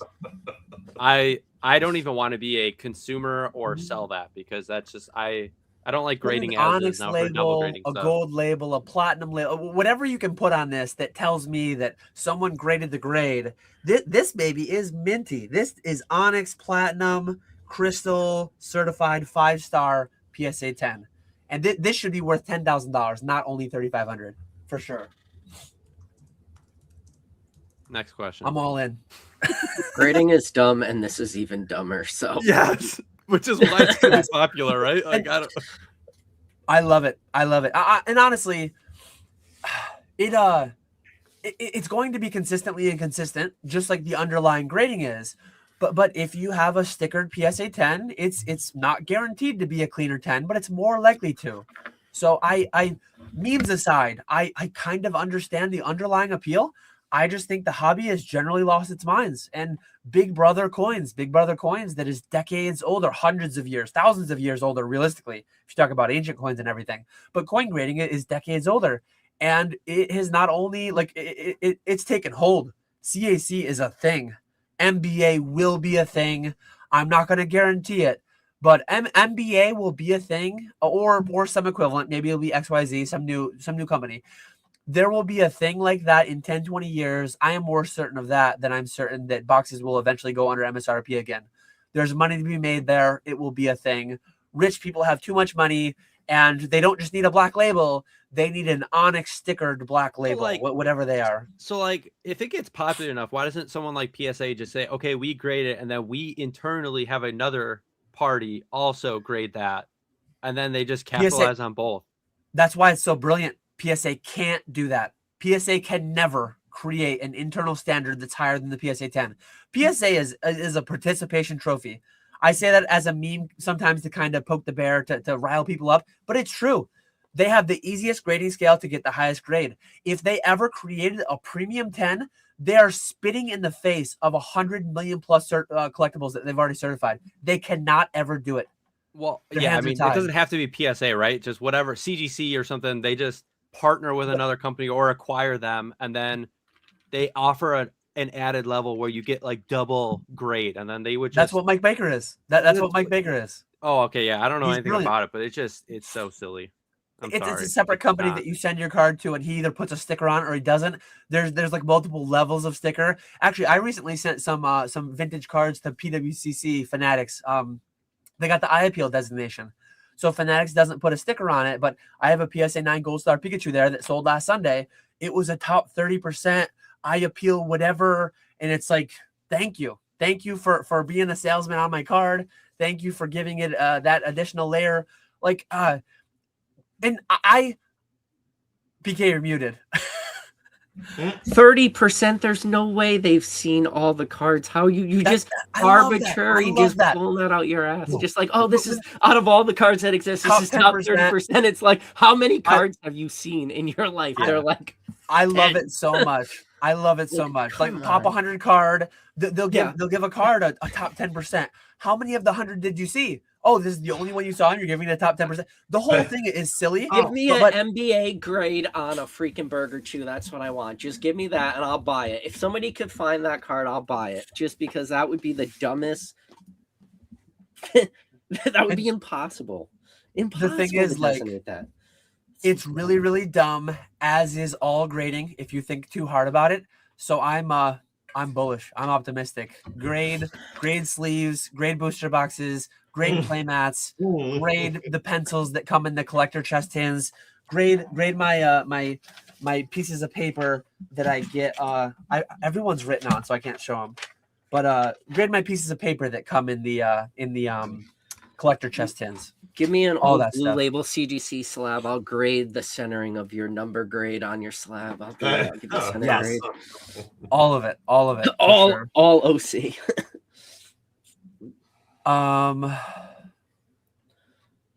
Yeah, I love that though. It is a thing, and it will continue to be more of a thing in the future. I am extremely high levels of certainty. UAP says, with a lot of high end being flushed out after the golden auctions, do you think we'll see a change in the hierarchy of the grails in the hobby? Obscure cards growing in popularity. I don't know if it will happen now, but I think someday. I think someday in the future, and some of it's happening right now. I think rarity and age. Is it 2022 or is it 2020 or is it 2019 or is it 2018 or is it 2017? I'm pretty sure you could just have this conversation every single year for the last decade. But like vintage right now is booming. At some point it will go too high. At some point it will fall again. It will stagnate for some amount of time. But I think over the long run, remember how much crap Scott used to get for the older, rarer, minter better? I think every hobby has shown that that's where the upper echelon of collectibles reside, the upper dollar value. I think that will pan out over decades to come. It'll go through ebbs and flows, and the modern gang will have all their whatever. But I think the true titans of the hobby will be the more historic, the older, the rarer, the minter will be the better cards, financially speaking. But that said, I don't heavily speculate or invest in that type of stuff. I more do business. I arbitrage in the newer minter is still there, but I arbitrage in like the worst stuff because that's where more money is today. But I made a speculative buy on the easier trophies concentration recently. of money though. Easier concentration of money in vinter older stuff because you're going to have higher dollar amounts. If you needed to concentrate money, assuming you don't have 22 shells in your grandma's basement and space is an issue, you need to concentrate your money. And vintage low pop would be, you might not see the gains that you would get on like say $100 booster box, but you're going to see an easier concentration of a lot of value in a very small amount of things. And that's at a certain level. See, that's the thing, is most people aren't at that level, so they don't care about a concentration. They're just like, give me Charizard UPCs, give me all the air. But at a level, you need to concentrate your money, otherwise it just becomes ridiculous. I think he's asking though, do you think you'll see a switch in like the Illustrator being number one? I think I don't think so. in 20 years, I don't think the Illustrator will be number one. 97 Pika, baby. I could be wrong. I'm very open to being wrong. It would be really hard to take that off the top. I think if we ever see another 10 hit the market, I think it will decimate that card. When we see another 10, not if. When. Yeah. When, yeah. I mean, isn't that the whole thing, that the tag? So, and this is going by what Zach said. Zach's one of the few people I know that's seen the most. Would you say that Zach has seen the most Illustrator Pikas of any person that's alive? Probably after Akabane or PKOno or whoever. Maybe one, maybe two. So I take Zach's word as gospel on this. He says the tag 10 is cleaner. Is tag around in 20 years from now? I'm leaning towards no. So is that the optimized slab? No, it's not the optimized slab. So PSA is, so it could go the PSA in the future. And that's according to Zach. So yeah. Barry Lake. I think you folks underestimate the stupidity of the public at large. Yeah. What's the saying? Think about how dumb the average or the median person is in the country and the world, and then realize that half the people are dumber than that. Yeah. I don't know how. I don't think we're all smart either. I think a lot of us are just very lucky too. Oh, for sure. There's a lot of millionaire dummies, myself included, to some extent. I mean, it's crazy what you can do in this hobby and make money. It is nuts. We are booming. Never punished. # never punished. Isn't it crazy that slogan came out 6 years ago and it's rings truer today than it did 6 years ago? Yeah, it does. If you look really hard, if you squint closely, you could have been punished. The trophies that I just bought in Golden recently, those are down 50% from 5 years ago. So some people were getting punished. Imagine in the last 5 years, all that's happened, all the prices, most people wouldn't be able to imagine because they haven't been here 5 years. But imagine though, for those who've been here 5 years, imagine having lost 50% of your money. I recently bought a PSA 10 burn tower for 50% of what I sold them for 5 years ago. You could buy a PSA 9 base and limited Charizard for 60-70% lower than I sold them 4 or 5 years ago. Some people were punished, but not many relative to how many people are out there. I'm leaning towards the buyer of those cards weren't really that punished. They're fine. Most of them are gonna be fine. I think they'll be okay. I don't need to relive some of the conversations I have back in 2020, 2021 to my buyers, but let's see. Even some of the more bullish conversations I heard years ago, you can make the argument that we're in a more bullish scenario today than even those more bullish conversations we're having back then. Like, I'm more bullish today than 5 years ago when I quit my job. So many things about this boom are so much more real. But you do need to realize though that like there will be things that people are buying today that they're down 50% on in 5 years. The same way there 5 years ago, there are things down 50% today. I guarantee I don't know what. I can't tell you everything. I guarantee, G word, Dan off the fence, guaranteeing there are things selling in the Pokemon hobby today that will be down 50%. Maybe it's obscure mid-era pop, low pop, whatever one-off sale. It might not be many things, but there will be things just like there were today from 5 years ago. Don't buy those things. What are those things? I have an idea, but I had an idea 5 years ago, and I wouldn't have guessed the trophies. I sold them. I was a seller of the trophies 5 years ago. I would not have guessed they would have dropped 50%. Would I have been surprised that they were flat? Would I have been surprised they dropped 20, 30%? Not at all. But with how high everything is today, them being down 50% kind of shocked me, which is why I bought them. And 5 years from now, they might be down 50% again. I really don't know.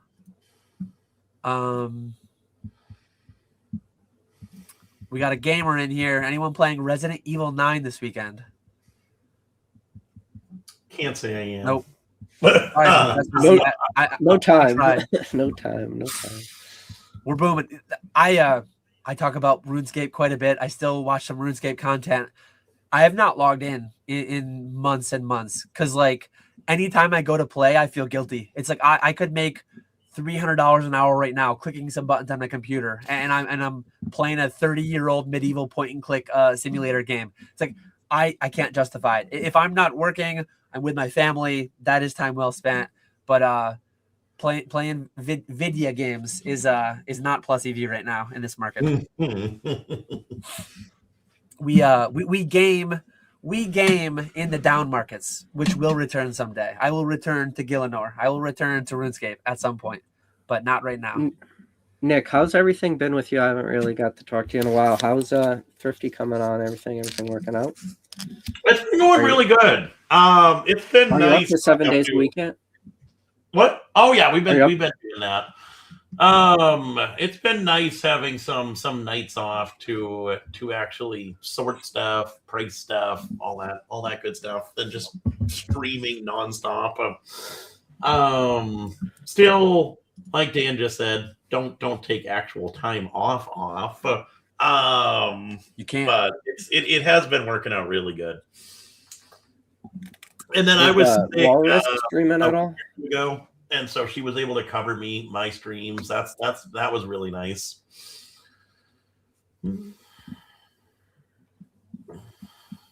Walrus streaming or not Walrus, just Thrifty? No, he'll never stream. He'll never stream. I thought he did once a year, right? He'll do. Yeah, he did one in January. He'll do one again in August. You'll see pop-up streams from him, but consistent, he never will. You Any expansion coming in? You're happy? Yeah, there you go. Same question. No, not anytime soon. I can't see it. Do you think you could do the remote like we're doing with Dan, or do you think you would have? No, I'd never want to do that. That's all on me. I even like when I did Troll and Toad, I hated that because you're just looking at spreadsheets, which is what Dan loves to do. I need to have everything in front of me. I need to actually physically have all the inventory to know what I have, what I need, all that stuff. What about like the Spat, Grimer, Bierski model? Obviously, I have two models going on. PK, Ponga primarily sell my stuff. Spat, Grimer, Bierski sell their own stuff on my eBay. Since you're on eBay, since you have the restricted platform, would you ever take anybody else under that that did their own thing under your name, or do you not want to expand the name in that way? I don't think I'd want to do that either. Because I wouldn't want to give up a nighttime stream. So, okay, some random person can stream during daytime. Once daytimes become viable, then I'm going to want to expand to daytime. So it's like I would just bring them on here. You can stream on the shitty hours. But then once you build up a following and it starts to go well, I'm going to take over. Isn't the platform big enough where you could dual stream though? I mean, you would be under the same I don't name, think so. And I feel like eBay. daytime is viable. If you build it, they will come. You will find out soon enough. Daytime is viable. PK opened my eyes to the viability of daytime on Fanatics. We had some your crazy eyes, conversations. your eyes will be Dan open before. soon to the viability of daytime streams on eBay Live. So stay tuned. I'm ready. I'm ready to see it. I'm ready to see it. I mean, you're not gonna be the first mover though. So you're gonna be. There's other people that are already there, but stay tuned. Stay tuned. Is Pete Football Pete 24 hours a day now? I see him on all the time. They're basically. Yeah. Yeah. Which that whole thing is, I don't know. I don't like it. Them combining with going twice it's so gross. He obviously did so good. Pete or whoever owns them now did so Scott good. Wolf. But they're such scummy sellers. That record breaks thing. Oh my god. That is the whoever said where did everyone go? Put him on this pedestal. I don't want to be in the clip. I don't want to be in the clip. Oh yeah, I don't want to be in the clip. That record breaks thing up is literally Sean Bassick Jr., the literal scum of the hobby. Those things it's such garbage. The way they hype that up is the most ridiculous thing in the world, too. I don't know how they get away with it, but that's just people love them too. I don't bottom of the barrel items. I actually will say, I'll be right back in 1 second. I'm a big fan of Guinness book. Oh god! Please tell me you don't own those. Dan tried the hawk somebody's mystery product once to me and Ponga. I won't say the name. Me and Ponga, we said we'll quit.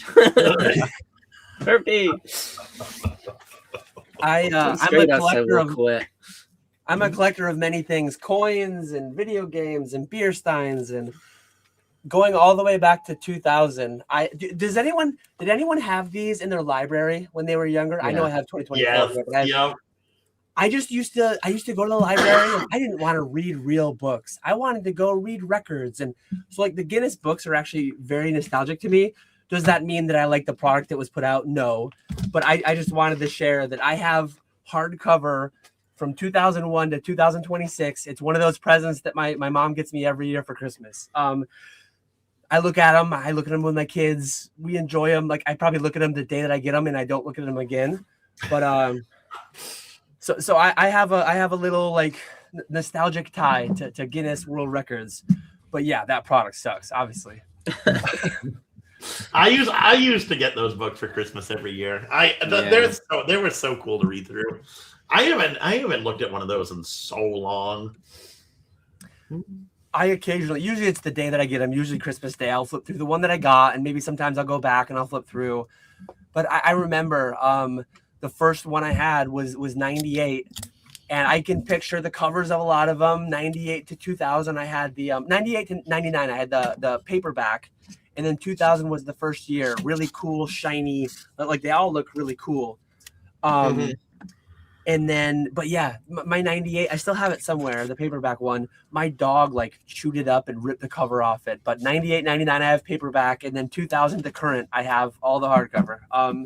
Terrible EV gifts and purchases. I don't know what they even cost, but $30 looks like. Yeah, I was gonna say they're probably like $30 too. But it's just like it's something that my mom has always done for me, and yeah, it's a cool nostalgic gift that I continue to get. I like that. That's a cool yearly gift. I'd much rather get that. If she, hey, here's your Guinness Book 2027, and I found this thing on eBay Live. Actually, I bought you a nice mystery slab Guinness Book.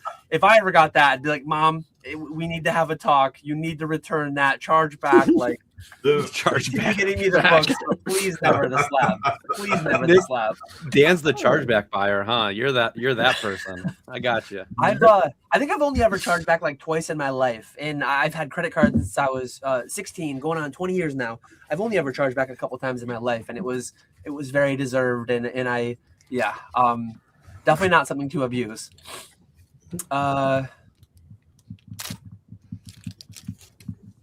Getode says, as my daughter is now in grade school and having to go to birthday parties and stuff, explaining cards to people has been interesting. Have you had any interesting experiences explaining your job? I think this is one we can all probably relate to some extent. So say you're at the family picnic, the barbecue, whatever, and it's, oh, hey, like, how's it going? What are you up to these days? What do you do? What do you do for work? How do you guys answer that question? I haven't figured out. You guys let me know. I still can't figure it out. I'm in the lucky situation where I just say my normal 9-to-5 job for now. So I don't even mention the Pokemon stuff because I was actually getting a haircut yesterday and someone brought up the Pokemon stuff and people are just like, Pokemon? What is that? Like, I don't even. It's not. We'll talk about it another time. Yeah. I still get it occasionally, and I've talked to my parents. Like, I have a really good relationship with my parents, and my dad. Around the time that I quit my job, he got some people that were like, "Oh, like, sorry to hear that your former engineer's son is now selling Pokemon cards." And I tell my dad, growing up, I always loved math and I love numbers, and he was always very transparent with me, the family finances. He knows how well I'm doing now, and I always tell him, like, hey, my YouTube channel, I'm very out in the open with everything. So it's like, you handle that interaction, Dad, whatever way you want to. And I think his way has been like, he's making multiples of what he used to make as an engineer. So like, I'm proud of him and everything's good. But yeah, the way that I've always handled it at like a birthday party, go to a handful of those a year for both kids, is hey, you remember Pokemon cards? Usually the parent is somewhere around my age, and it's like, you remember those Pokemon cards? Oh yeah, my kid loves them, or this, that, or we're at a Pokemon themed birthday maybe. It's like, I sell trading cards. I sell Pokemon cards. I'm a Pokemon card dealer. And sometimes it's like, oh, that's interesting, and maybe you get an eye roll, and I don't like offer anything further if they don't inquire, but usually they inquire. Usually they're pretty interested, and they might reminisce about, oh, a binder, and I had 10 first edition Charizards, and this, that, and the other thing, and it's like, what's the most expensive card you ever sold? And that's where the conversations start getting a little bit like little scary. I usually try to not drop the name of my operation so that they go home and they start watching videos and tuning into the live streams and, oh, $1,000 instant rip, $1,000 instant rip, $30,000 worth of giveaways. I would rather people not in my real life find out everything, but inevitably some of them will. And but yeah, I no shame, no hiding. I just I start with, I sell Pokemon cards and I take it as far as they want to go. Sometimes it ends up with me talking about CGC and PSA and BGS and live streams. And sometimes I do pull out Whatnot or Fanatics or eBay Live, and I kind of show them like what the whole thing is. Very case by case, depending on who I'm talking to and the situation I'm talking to them. What about you, Nick? Yeah, I've never gotten the oh, sorry. You for the most part, usually, oh, that's cool. I remember having a binder as a kid. Didn't know they were worth anything, and then get into they actually are worth stuff. But yeah, normally it's pretty normal interactions. It's funny now with the illustrator. So first it was the Evolutions box short. I had a bunch of like high school and college friends that I hadn't talked to in years share that YouTube short with me, which that was wild. And then lately it's been the like all the news about the illustrator that sold the PSA 10. People sending that to me, and oh my god, Pokemon's worth that much. But yeah, no, it is kind of cool. I like it. There's a timely question from Kiki. So multiple high school friends, relatives, whatever. Hey, did you hear about the so that's happened multiple times already. And BB in Discord, shout out to BB. He said his wife sent him a screenshot. Why is Dan in my Facebook ads? So for tomorrow, the $30,000 giveaway, I had a couple high school friends reach out to me. Hey, I was scrolling Instagram. Hey, I was scrolling Facebook, and I saw you talking about some $30,000 giveaway. So I've had that happen multiple times in the past couple of weeks with Fanatics and with the Illustrator. So Is that the one with you or with me and Ponga in it too? The main one that they did, I think, is the one of all three of us. The one that I posted first. Yeah, there's 3 variants. The one that has only me is they forgot to do the side logos on the Team Up and the Evolve in Skies booster box, and basically they had already scheduled the ads and there was no time to go back and edit it. But yeah, there's one that's me, there's one that's PK, and then there's one that's like all 3 of us. I think the one they pushed the widest, I could be wrong, but I think the one they pushed the widest is all 3 of us. That's the one I've been seeing the most of. I haven't come across it at all. Really? That shows you how much I'm on social media. I play a couple different random apps. I play Pokemon Go, but I play like it's called Pitch. It's a card game. It's kind of like Hearts or Spades, but it's a little bit different. Anyways, I play Pitch on my phone. I play a couple hands before bed, and in the middle of my Pitch, I get 2 different main ads. One of them's Fanatics, and then one of them is like PACKZ. I think it is PAX. It's like Courtyard, Arena Club, Instant Rips. It's just like a different iteration of that. But like in some random free app, I'm getting lots of Fanatics ads. So I'm cannibalizing some of their ad spend on somebody that it's not well spent on. But it's always funny to see. I did a YouTube ad for Instagram ad for the first time. I tested it out one time for $1.99, but I did this one for Pokemon Day. We'll see. Yeah, I don't know what Fanatics spent on it, but clearly they did too. Facebook and random Google ads, because those ones that go to the random apps in the Play Store, that's just like that's not Instagram, that's not Facebook, that's like a Google thing. They push them far and wide. The questions that their support must get are crazy. Like I've seen some crazy questions and I push them to support. I can't even imagine like some of the questions they get. It's got to be ridiculous. Yeah. If you tune in tomorrow, be patient with our chat. We will be doing our best to sift through all the messages. We will be doing our best to engage with the live chat. But when you have 50 regulars in there, the chat is what you're used to and whatever. But like, there might be 1,000 people. There might be 2,000, 3,000 people. There might be 500 people. Like, the chat is going to be, how do I get money? Give me my $30,000. How do I? Yeah, exactly. It's going to be a little bit yikes. But that's the whole thing about pushing things to a broader audience, but my buddy, my high school buddy, he's like, oh, I signed up with your affiliate link. I signed up with the thing, and I sent it to a couple of my buddies that I work with that play Pokemon Go and buy some Pokemon cards. And so I know that it's definitely being pushed wider than we've ever pushed one before. Yeah, that's the biggest thing. Like the push streams are really good for the platform to get new followers, but though they're I hate doing those push streams because you get so many just random people who have no idea what they're tuning into. And the chat is just so toxic sometimes. Sometimes. Oh, I can't wait. It's guaranteed to be toxic. The G word, yes.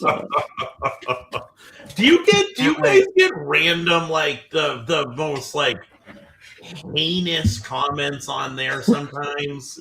Luckily, just not. like people like. eBay's a lot bigger than Fanatics, so eBay, it kind of makes sense that you'd get a little bit more like off the wall wild things. People trying to buy random T-shirts or whatever on eBay, random household crap, and then they click the wrong button, they end up in an old school live stream. Like I can only imagine some of the comments you probably get. Yeah, so some of the late night comments are just wild. He asked a good question. Since we started, I'll take that in a second. But since we started doing both the landscape and the portrait mode for the YouTube lives, I've noticed disproportionately you get more of those random off the wall comments from the mobile. So more people that are on their phone, sitting on the toilet, whatever, scrolling through. They know like what the hell is going on here? Like some random off the wall comments disproportionately coming from the the mobile viewers. Yeah.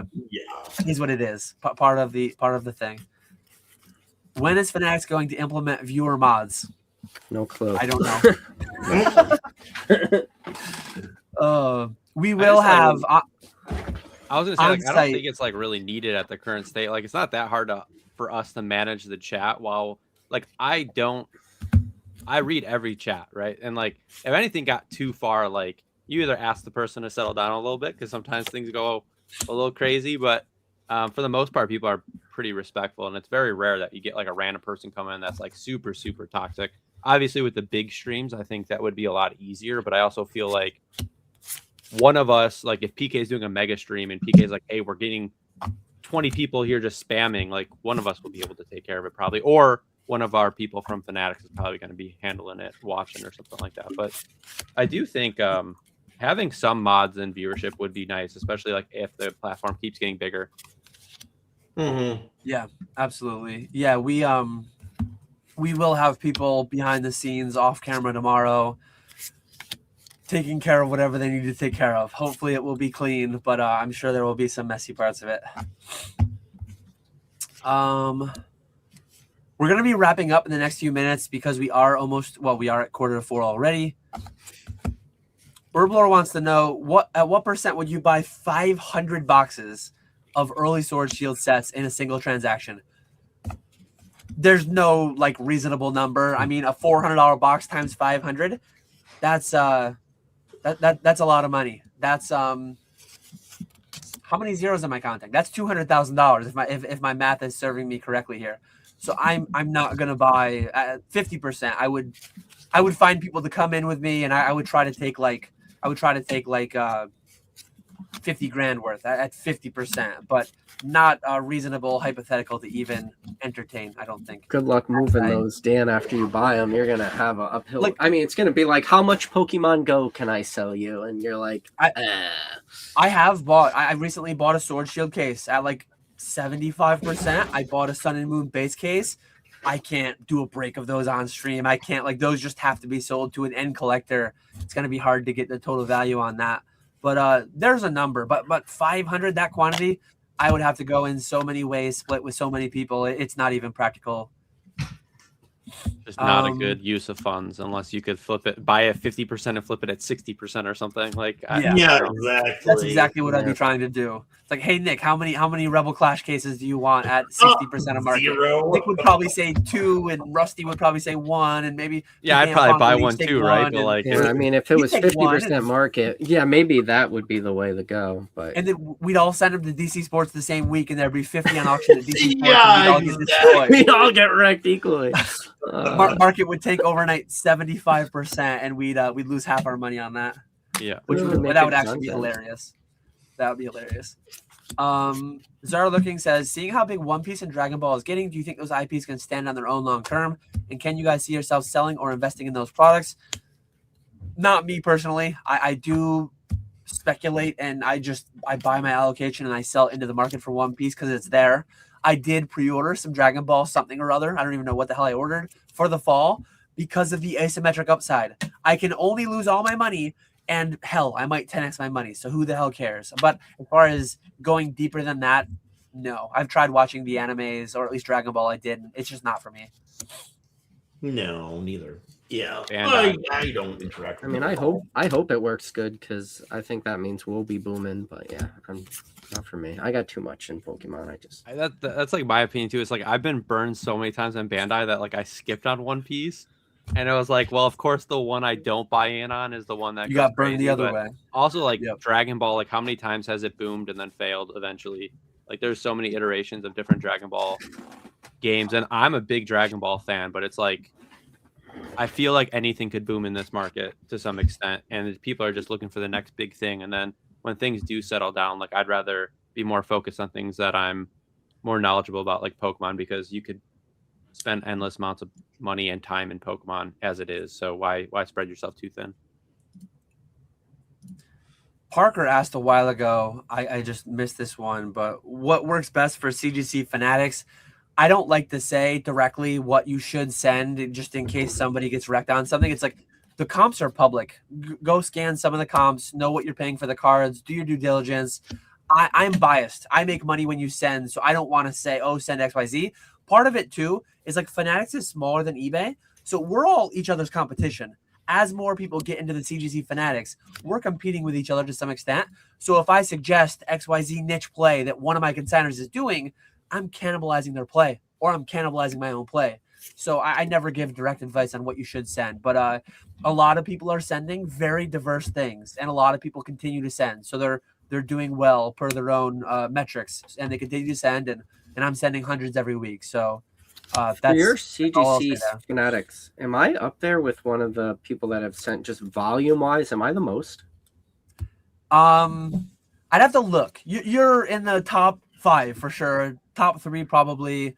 Number 1, I'd have to look to verify. Right? I know it's a I guess- lot of volume. It's not high price, but a lot of volume, like amount of cards. You degen some volume, yes. You're definitely up there for volume. I'm the winner. I've been doing it the longest too. To be fair, like I if you count me, I'm definitely the number 1. But you're top 3 for sure, counting me. There's only one other person I can think of quantity wise that would be in that vicinity. So you're definitely up there. I think this is gonna be the one we use to end it. So most shameful play you've ever made money on in the hobby. Like you felt like you had to take a shower afterwards. That's an interesting one. Shower. All of it. It's to some extent, it's all kind of crazy. One Piece we were just talking about, so I'll use that one because it's right there. I got an allocation because it was there. It was at my distro. I feel like the Pokemon feels more earned. The Pokemon, I'm a fan. It feels more true and real. And I had distro. I was buying $82 boxes from GTS and Mad Al when I could have bought $79.99 boxes on eBay.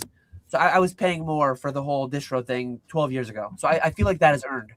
One Piece, I clicked a couple buttons. I talked to my rep. I said, give me the loofah, and I'll I need to use the loofah in the shower to scrub myself clean of all the lunacy that this hobby is. Like the amounts of tens of thousands of dollars. I feel some amount of shame having made that money. It does not feel earned whatsoever, but it's there. It's an advantage that I have, so I lean into it, and I just scrub myself a little harder in the shower each night. I'd say like the only one that would like be anywhere close to like shameful, which I don't even think is that crazy, it's just taking advantage of a platform, would be back in like 2020, you used to be able to buy from certain stores or places that would get you product like the Monday of release week, and then you'd be able to sell it on like StockX, and as long as you listed it the Thursday or Friday from the week before, you have 2 business days to ship it. So you had till Tuesday or Wednesday sometimes to actually ship the item. And for whatever reason, like Thursday and Friday, the market price and what boxes would sell for would be like 2 to 3x what the box is going for, and people would buy it. So I would just list it, get it in, and then just ship it. But it wasn't like doing anything shady, right? It's just listing it for what the low list is on the platform, and people are buying it for whatever reason. So the only one I could think of is like back in the day, going to like yard sales and flea markets and buying cards for $1 that were worth like $10. Robbing people blind. I don't know. I feel like I'm very very wholesome nowadays.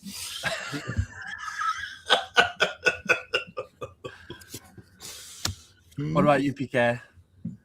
No spills will be no plays will be spilled. I was gonna say that the shameful play might be in Nope. in current play. So No plays will be spilled. and I say it mostly as a meme. But to some extent, like and this is actually feedback that I've gotten. Dan, you talk so negatively on grading. Dan, you talk, and I actually had this conversation with like Oyama a bit. He made similar videos, and he generally doesn't agree with the premiums that are put on third-party graded cards. I don't have to agree with it to sell it. I don't have to agree with it to make money in it. And some people get really mad about that. Oh, Dan, you're selling these things that you think the people buying are Timmy's and they're going to lose money. No, I have no clue. When I sold $500 first edition Eevees, if I had to bet one way or the other, I thought within days or weeks, I thought those people were going to lose money. They doubled their money. When I sold $1,000 Umbreon PSA 10s, I thought those people were going to lose money. They tripled their money and then some. So it's like, I have no clue what's going to happen. I have ideas. Sometimes my ideas are right. I think more times than not, they're right. But sometimes they're really, really wrong. So I feel in the whole actually having to take a shower, and I don't feel yucky selling One Piece. It's an item that I buy from a business that I've had a 12-year relationship with, that I pay what they're asking, and I sell it to what the market pay. I auction it. I auction it through DC Sports. So I actually don't feel gross about any of it. But in some regards, like it all kind of is silly and ridiculous and shameful in a way, if that makes sense. Great question though, to end the stream. I like it. I love it. Oh, that's a funny one. I guess if you guys want to do any final last minute pump, if we didn't do enough, I'm just gonna say tomorrow, link in the description, $30,000, be there. Mega stream on Saturday, PK, 6:30 p.m. $100,000 cards and slabs and singles and sealed, auctioned at $1. So tap in tomorrow and Saturday. What about it's you, Nick? literally like a terrible decision if you're not there. Like the upside, like you don't have to buy anything. I say it all the time, you don't have to buy anything. Just be there. Click a button, no purchase necessary. You could consign this with ZNG, consign this with me. You could sell this to me. I will buy this back from you for 85 or 90% of card ladder on Monday morning. Or sell to someone who will pay more. $9,000-$10,000 you can get for clicking a button tomorrow. Come click the button. If you're like 1 in the 1,000, 2,000 people that win it. 1 in 1,000 odds at a $10,000 card. No way there's that many people. That would be a record. Where can you get 1 in 1,000 odds? You guys are eating with the amount of advertising they've been doing. Can you go? You guys are I don't want to see that shit anymore on my feed. Like, respectfully, I love Thrifty, click the button. The funny thing is, Thrifty's going to be there clicking the button. I guarantee it. It was amazing. Thrifty's just trying to, She wants it to only be 50 people. I love you. You guys are easily going to have thousands of people in there. 100%. We're going to break it if we do, but... You want me to do the dilemma here? Technically, you could win 1 giveaway in our stream. So do you enter the early giveaways and try to get a team-up pack, or do you try to save it all for the Latias? The world may never know. I guess we'll see. We'll see what happens. I'll be live on my YouTube tonight, 8:30 or 9:15 p.m. Eastern Standard Time. If you guys are not following me, hit me a follow button. And I am live on Fanatics 17 times a week, Monday through Friday, 3 times a week, and then Saturday twice a day. The only day I don't stream is on Sunday. So if you guys ever want to continue this conversation, hop into any of my live streams. I love to hear that you're live tonight, because that means the 30K stream is getting one final. That's the only reason I'm doing it. I love it. I'm gonna go on a rant talking about XL being purchased by Pokemon, because I haven't talked about it yet. Thanks, Nick, for allowing us to commandeer our combined Pokeflipz platform to perma pump Pokemon Day. We appreciate you. Thanks, Nick. And thanks everyone for being here. Thanks everyone being here for the long hashtag ad. We will see you all tomorrow. Have a good day. Bye.